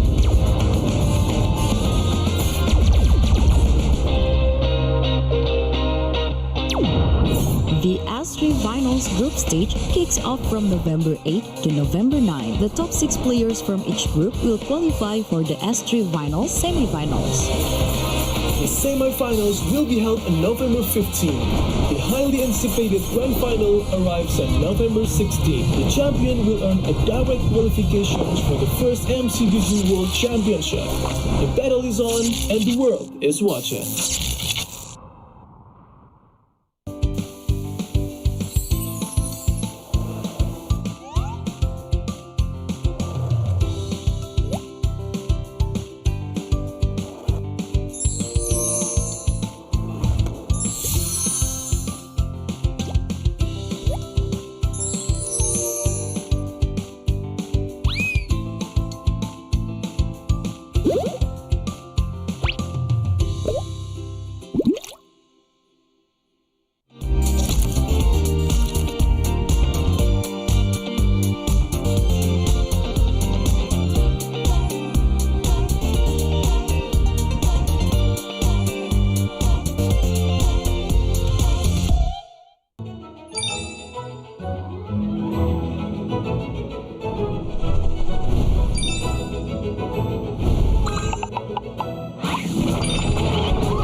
gentlemen, we are going back over to match point, tournament point, and what other point there is again? Game point. History point. Sorry. History point. History point. And center point. And at center point. That was actually not too bad. Thank you. Ladies and gentlemen, welcome back once again. We are here at Centrepoint and we are at game number 5, where Team Flash only managed to take a single game out of Team Evil, while Team Evil has managed to get a total of 3 games to their name, putting themselves at match point. One more win, and they will usurp this undying sovereign. Yeah, literally denying the 5-peat dream coming out from Team Flash, right? Also denying the fact that until this day in MPL history, none of the teams had a 5-peat win, especially in MPL, in their respective MPL, because, you know, Team Evil, you know, the rising stars, the rising community heroes from the side of MPL Singapore, hailing all the way since Season 3 as well. They've really come so far, and I'm really proud on, you know, especially for the likes of powerful Sailor and also Gear, Van and Aether as well, especially Sailor and Gear. They haven't represented Singapore for quite some time already, and earlier just now when I was bumping into them before they were at the toilet, during the toilet break, they were literally like shaking in excitement. They really want to book that ticket to M7 to Jakarta. Everyone is extremely hungry at this point in time, and Evil, they are at arm's reach to this ticket. They were at arm's reach to Jakarta. The manager's ready to book their ticket, and don't forget, Team Flash, a solid organization that's really have a solid backing. A rich background. Yeah, but at the same time, Team Evil, they're rich in history. Their fans are also here to try to cheer them on as well. And also, you know, hailing from community, they really started from zero and they are finally here. A literal Singaporean dream right there. When it comes down to Flash Singapore, they literally made gamers, or turned gamers into heroes. With, of course, a 4-win streak. They were everyone's heroes, alright? With representations for Singapore over the few years. But perhaps, just perhaps, when it comes down to Evil, they were 0 at, of course, Season 3. And is this the moment when you mentioned 0 to hero? Could be. Not only just 0 to hero, I would say 0 to evil, right? Like, literally, they're literally going evil, Knievel right here against Team Flash. But we really have to see, once again, we go into Dangerous Grass. Team Evil pulled off the Hilda in Dangerous Grass before. Would they do the same this time around? With Jusin, Yusun Shin, and CC, they will go over to the side of Flash. That those are the bans. While for Evil, they have banned out the Hayabusa, Farza, and Kimi. As such, they have lost the Lancelot, only to retaliate by picking up the Baxia and Grok. Wow, are you serious? Team Flash leaking out the Grok and also the Baxia over the side of Team Evil? You saw how Aether was so solid on the Baxia in the previous match, and especially at match point, you really want to do this. I'm not too sure what exactly do they have at, well, in the notebooks. Maybe they have got some situations that they have definitely know about. One thing's for sure, Hades is really cool when it comes down to his Lancelot. We might be onto something for the side of Team Flash. I'm not going to count them out just yet, just because of the fact that the Baxia entered the hands of Evil. There must be a little bit more out of this. Yep, a bit of a history lesson as well. Team Flash and Evil have met in the grand finals before in Season 8, but the score was reversed. It was a 4-1 for the side of well, I almost read NIP Flash. Back then they were NIP Flash. It was a 4-1 yes, over the side of Team Flash, and technically speaking, it was a slightly different Flash, right? It was a slightly different Team Evil. However, this time around, this feels like a peak form of Team Evil. They cannot lose their focus right now, Abstract. And remember, they are just this close to getting himself the win. This close. But they have to, of course, make it through this drafting stage first.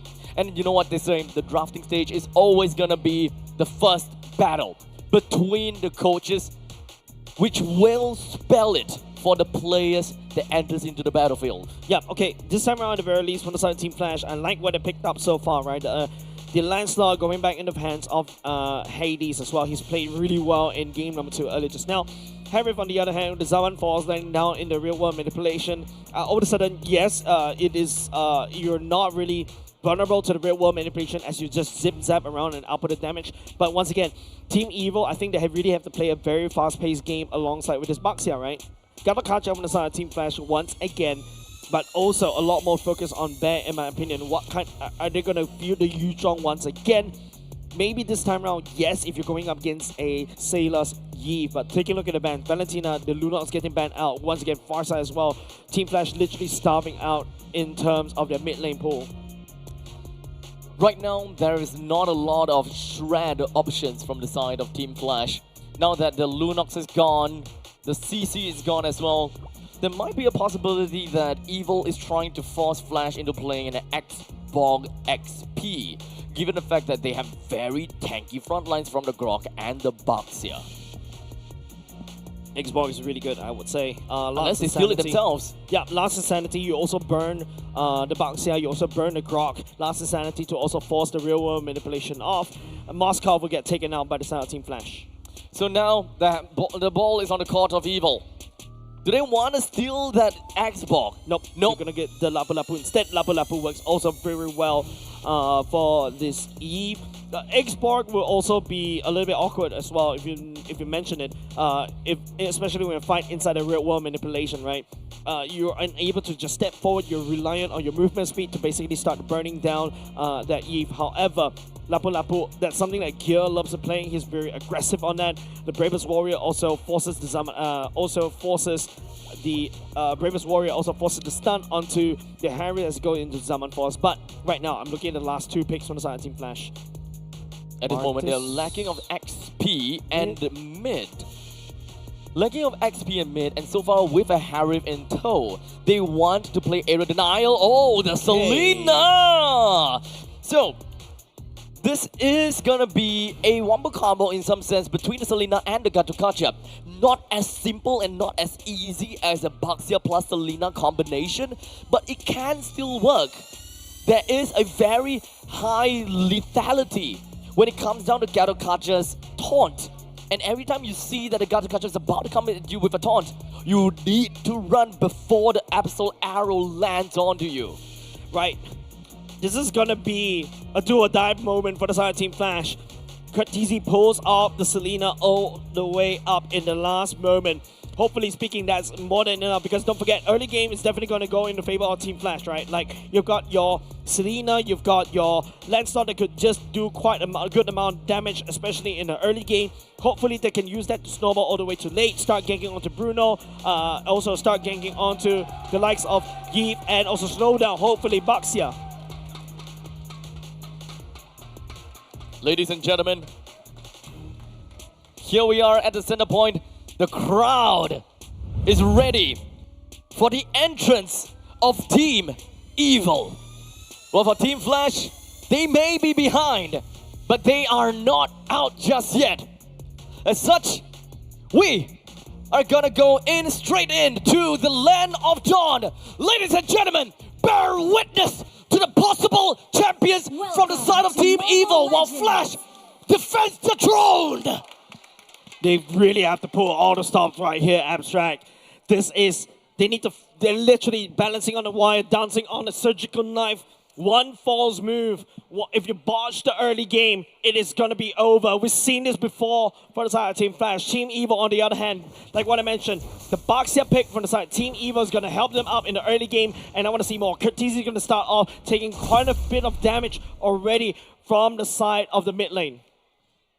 Right off the bat, we're looking at the lane priorities, and of course, whenever you look at the Grok Plaza Yip, you always know that the wave clear will be crazy. But look at Kurtisi, oh, he's just shoved right inside of his middle lane. Doesn't really have a lot of opportunities or any form of help from the Gatukacha because Gatukacha is all the way at the top lane supporting that Harif. Yeah, and the interesting part is Kurtisi definitely needs a level 2. I was expecting Jade to really spend most of the time down in the mid lane as well to hopefully to wave clear using the Concussive Blast. But Kurtisi kind of sent Vijay all the way up top. Yes, it is a Bruno versus Inherit matchup. It's kind of equal, but towards the long run, it is going to be a little bit awkward. Oh, okay. That's a good on rolls, but Aether broke the silence with the first kill of the game, and they're looking for the second! Aether.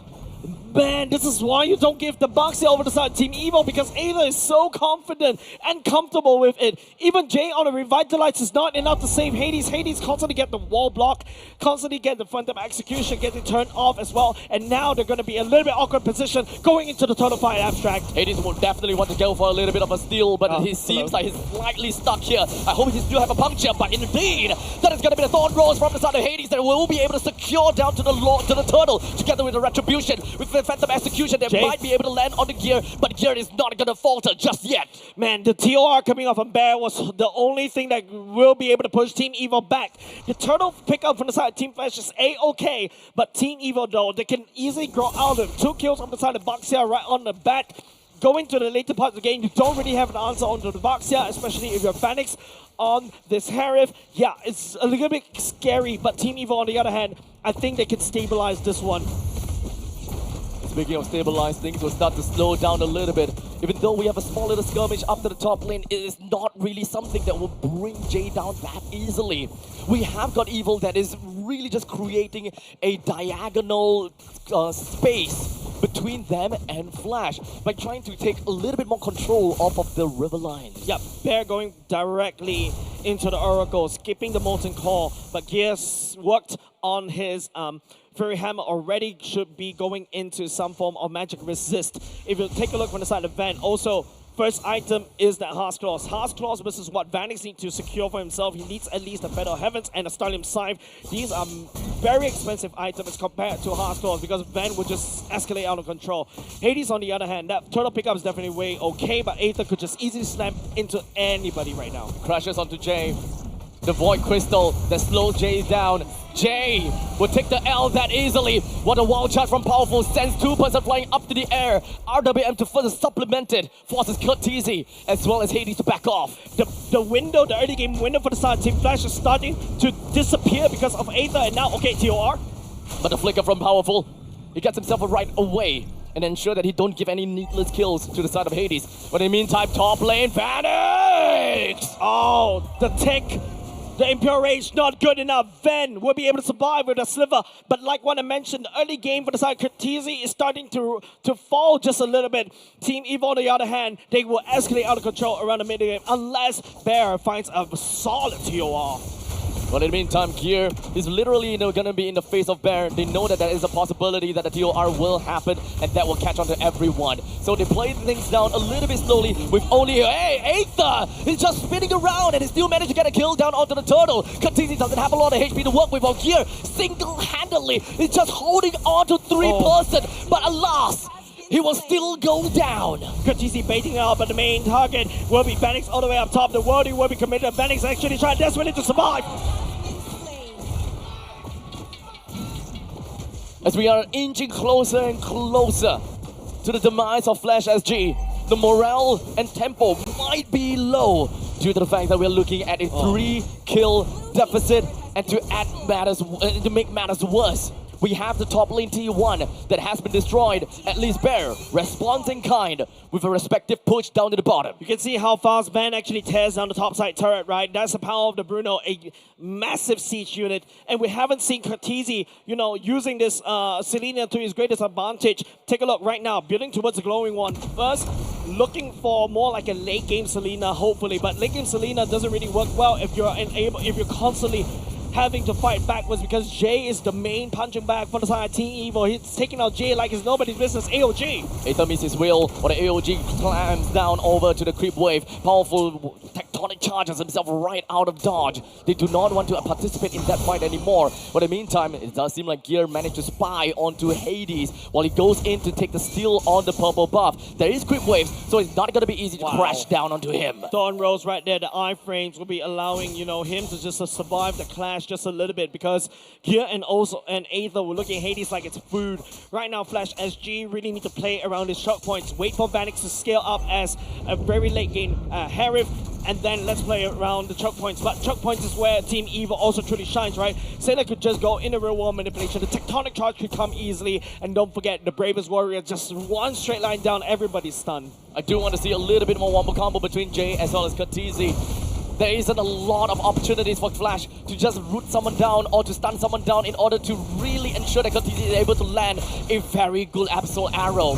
As such, Team Evil, they will be able to take the enmity of the turtle and of course take it down very easily. Now they're going to be focusing all of their firepower down over to Bear. With Alice down, one of the main front lines for Flash will be taken down. Yeah, Bear wasn't able to cast his own TOR. The rest of the members from the Team Eva just shoving down damage onto Bear. He's unable to hold that one. And now the turtle getting taken down this time around for the side Team Eva. Van. AOG. Vanix comes in and slams down on the Aether, but he is pretty tanky after all as now Sailor opens up the realm of manipulation. Manipulated the life that is within of the box. While we do have the arrow, lands on the Sailor, it's 3v1. Jay survived for long, but not long enough. Hades is actually out of the picture right there, trying to create opportunities around the map when that whole sequence was activated. But don't forget, Aether could easily just jump and handle Hades. Just take a look at how Team Evo is just manhandling Hades. Yes, you are in landslide, but this time around, I brought a lot more lockdowns. And let's not forget, Hades currently at level 12. This is one heck of a level disparity between him and Aether. This is Hades literally just giving Aether a taste of his own medicine for when Aether was playing as the Joy. Yeah, Vanix right now, 2-0-1 is his kill score. Right now, you just need Flash SG just need to buy a lot more time, right? Like Easy on the Selena, yes, we'll be able to pick up one kill. That's A-okay, but maybe it's time for Team Flash to look at the late game. Use the Selena more on, start to get more items for the Selena. For example, the book, and also perhaps the growing one, and start playing stuff like this. Immediately, just gonna be Jay coming in from the back, while in the meantime, the TOR is just gonna be preparing itself right down into the people within of RWM. Sailor hopes to get away, only for Hades to pick up a double. All 5 members of the side of Flash will now be knocking onto the T1 turret in the middle lane, and Evil, only with Aether and Powerful to do something about this. Beautiful TOR coming out from Bear, Abstract, and also Curtizi. That stun right there, slowing down the tempo. Really just messing up the wombo combos coming off Team Evil. Vanix outputting the damage from behind. That's absolutely wonderful and exactly what Flash needs. And now as Team Evil takes a back foot just a little bit, there's a bit of fighting chance for Team Flash. Evil, as they slowly make their way back into the middle lane, they once again will lose that purple buff. They're slowly starting to lose these landmass. And they're also starting to lose some of these free gold that are scattered all over the Land of Dawn. The moment that they start to lose even more of these standing objective, the worse the situation it would be for Evil. Twilight Armor being secured by the side of Team Flash already, especially in Bear. The book, these are 2 core items for the side of Selena. Flash, on the other hand, item check for the side of Harif, does have the Feather Heavens and also the Starlim size as well. So he's technically online, and Hades, on the other hand, man, trust him as this one. But TOR, he's just going to be landing on the one. Bear. Aether is the only one that is eating that. While Bear engaged into nothingness. And he got one only, so he's just going to suffer that fate. But Jay somehow, he got caught.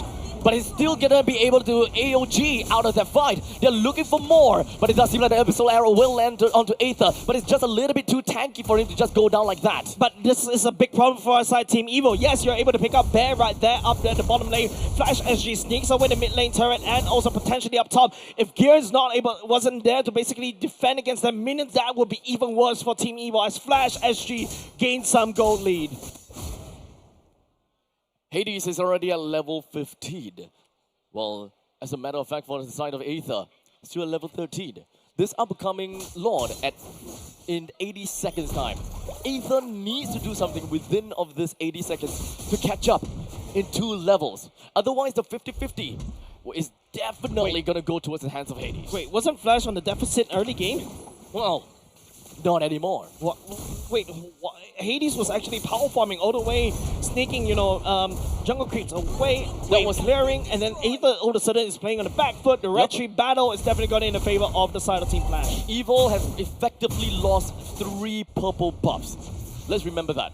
3 purple buffs, and Aether finds it difficult to continue on with getting decent amount of farms. Kha'Zix stunning up Aether, just a bit of a tickle for now. Kha'Zix needs more of that. Right now, this Kha'Zix is basically playing like a Novaria, right? Letting down the Absol Arrow, and also the, hopefully those marks pop. It also spreads damage all across the board from the side of Team Evil. Item check with the Harsh Claws, Berserker's Fury, and that's the a lot of Malefic damage. Gun for the side of Bruno. Yep. There's a lot of damage already for the side of Ven, right? And Holy Crystal secured by the side of Vanix. Vanix, neck and neck. Both the gold laners are ready to fight. However, Ven, I think this is going to be a Wind of Nature being secured for himself. Oh no, sorry, could be a Rose Gold Meteor. Frog Cam is very, very important. Yes. Because now we ease the tension just to prepare for this upcoming fight! As Hades, it goes down, and so will Ven! 2 of the members coming from, 1 of each member from the side of Evil as well as Flash. They're all in a very difficult spot. We powerfully just slip off, help me walks away. Ven is gonna be the next person down. So parts 1 and 2 from the side of Flash is already gone. Kha'Zix flickers away while they are trying to go back for a continuous fight, but Bear wasn't able to sustain long enough.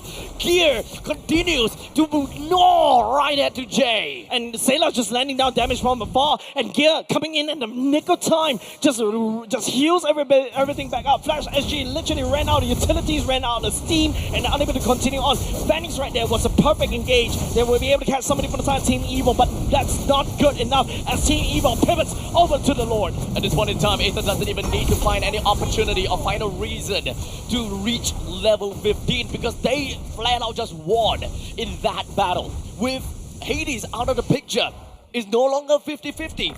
It's a 1:99. With a retribution, he will get that. Yeah, brute force breastplate secured by the side of Hades. Hades needs a lot more tankiness and also the CD that's provided. Hades is literally power farming every single jungle creep right now, trying to get as much or deny as much creep against Team Evil for now. Aether with that Lord takedown has escalated all the way to level 15, but Ven on this Bruno can juggle balls and also output quite a decent chunk of damage. Rose Gold Meteor secured by Ven as well. More survivability for Van as now he will be able to play a little bit more bold. The Lord raises his trident and pierces right through to the T2 turrets up in the top lane. Jay finds himself suffering a little bit and forced with an AOG to get out of that heat. One massive ultimate already committed just for survival. Whoa, Hades, stop. My heart. A little bit of a hard attack coming in for fans of Flash or even fans of Evil.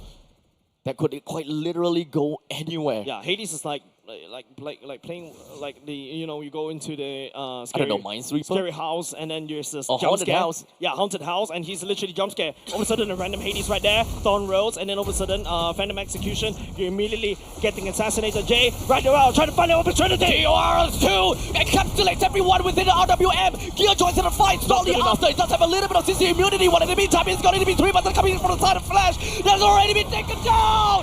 Flash winning steam. The last member remaining from the side of Team Flash. 20 seconds on the clock, ladies and gents. Team Flash, they need to use as much support as well. Team Evil, they're going to blitz through this abstract. They will blitz. However, then again, the undying sovereign will finally lose its crown. Ladies and gentlemen, history has been made. The community hero since season 3, and they rose all the way, becoming the champions of MPL Singapore. The lifelong dream of Evil as they fight for championship since season 3 has finally been realized. They crack and pull Team Flash apart. They broke history. Finally, we welcome a brand new challenger in MPL Singapore. Congratulations over to Team Evil as they rose to become a titan of MPL Singapore. The usurpers are now your new kings. Singapore, They are your M7 representative! The lifelong dream of Powerful. Alongside his original teammates, I believe they're also cheering for wherever they are. They've worked so hard. Powerful. My goodness me, this kid has grown so much. Season 3, we're laughing him like a joke of a jungler, but now he's here. He is the roamer that led Team EVIL, the anchor of Team EVIL. Remember, we started this regular season with saying that this is Team EVIL season, and this is it. A Cinderella of a story abstract from the lower brackets, defeating Team Flash. An uphill climb. They've went through it all. Meta changes. Changes in roster. Playstyle changes. And finally, they conquered it all. And they took the chance here in Season 10. Crowned themselves champion, and now within arm's reach of the trophy. Man, that must have been super proud. I'm super proud of this team. You know, shout out to Riz. If you remember, shout out to Riz as well. He's been cheering on this team since Season 3 as well. One of our casters. Man, what a beautiful Season 10 abstract. We have to also remember when it comes down to the history of, well, EVIL. There were many changes when it comes down to the roster. Powerful has been in the roster for the longest time ever. Season 3. Piloting as the team leader, the jungler, then the roamer, the team captain, everything, the coach. And then we have Gear as well as Sailor. They join in to this team with the same kind of hopes, especially when it comes down to Sailor. He's been sticking with Powerful ever since his days of prime were thought to be over. Yeah, the power of friendship also coming in for the side of Sailor and also Gear, right? I'm so proud of these boys. Man, amazing games, amazing series as well. Team Flash, unfortunately, faltering right there. Team EVIL is gonna be the main devil right here. I gotta have to say, as much as possible, we will want to hail our new champions. We gotta have to give this time also to say thank you to Team Flash. It is a rough time for them to not be able to continue to the 5-beat. Ladies and gentlemen, we gotta have to give a huge thank you and of course a round of applause to Team Flash for their great showing going up against EVIL. Man, just gonna do a bit of fist bump.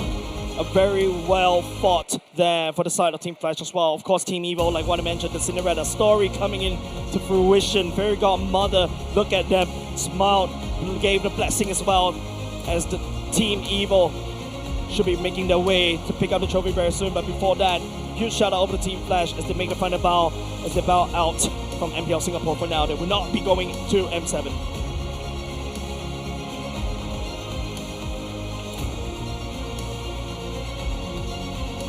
And now, the moment that we all have been waiting for.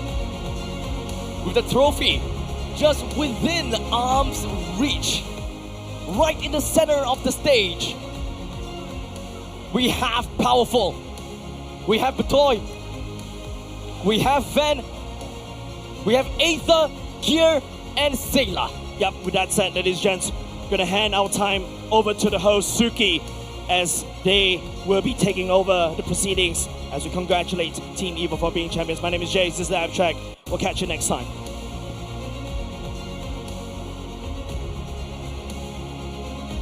Oh, all right, ladies and gentlemen, just one moment before we get too excited. First, we got to present the IT check over to the winning team.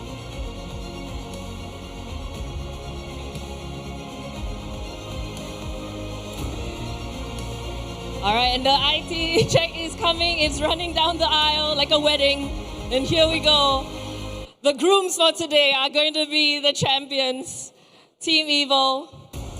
Congratulations to Team EVIL. Here, the champions today. We're going to use the confetti. when we lift the trophy. Nope.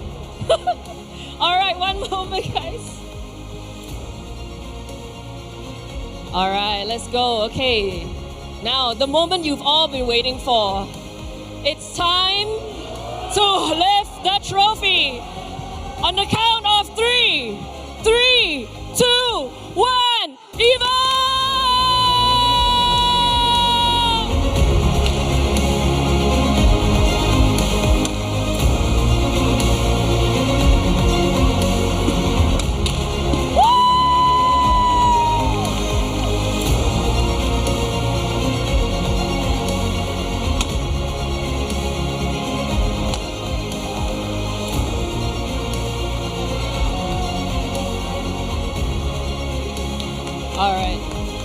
All right, and now we're going to announce the finals. MVP. Guys, do we have any guesses for who it is? Of course, how can it be anyone else? But the man, the myth, the legend, the heart of the team is going to be powerful. Who is our MVP?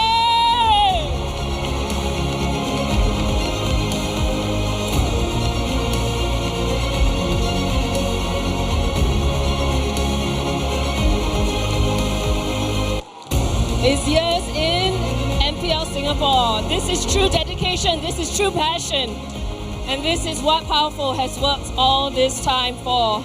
And now here we have the representative of MPL Singapore to pass on the finals MVP prize to Powerful.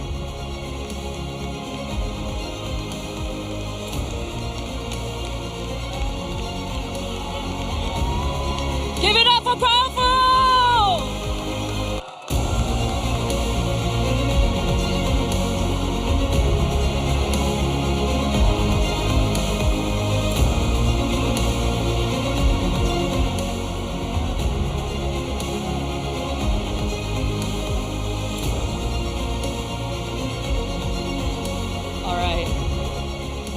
All right, can we get the whole team over here? Evo, come on.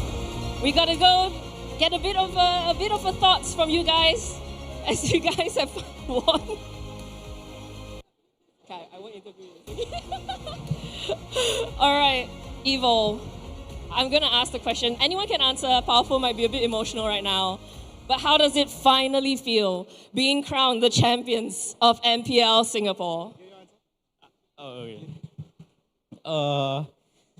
It feels amazing. All of us have been chasing this since last time.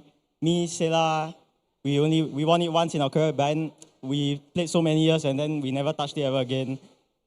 Powerful, since he built this team from the ground up, he has always been one of the most passionate players I've ever been with. And I think Eta and Van, they're so underrated in their own region. They deserve a way better team, and I'm glad they are in our team.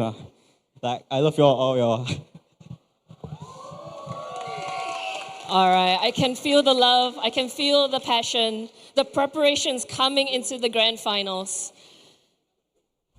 Powerful, maybe you can just share a few words on your thoughts right now, because you are obviously the man that built the team. You built this all for this today. How does it feel? I'm extremely happy. I finally did it. It's like a dream to me, to be honest, right now. But yeah, I finally done it. Finally done it. What can the fans expect from Evo going into M7? I mean, now you've got a full roster, you've got a coach even, and this is something that you have finally achieved after so many years.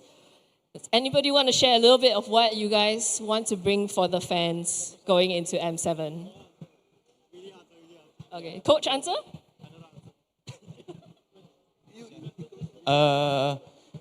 For the M7, we will definitely give in our best. Since it's our first time there, I believe we will give a good result over there. And my coach here have give me a lot of ideas and all the ideas, gameplay and everything. Because of him, Evo is able to make it here also. So thank you to coach.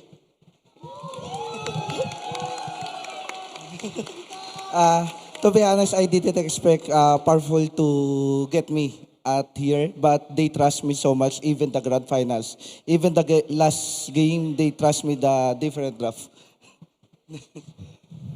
All right, one final question.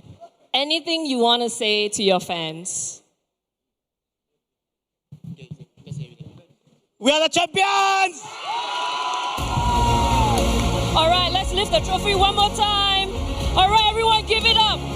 One more time for your champions, Team Evil.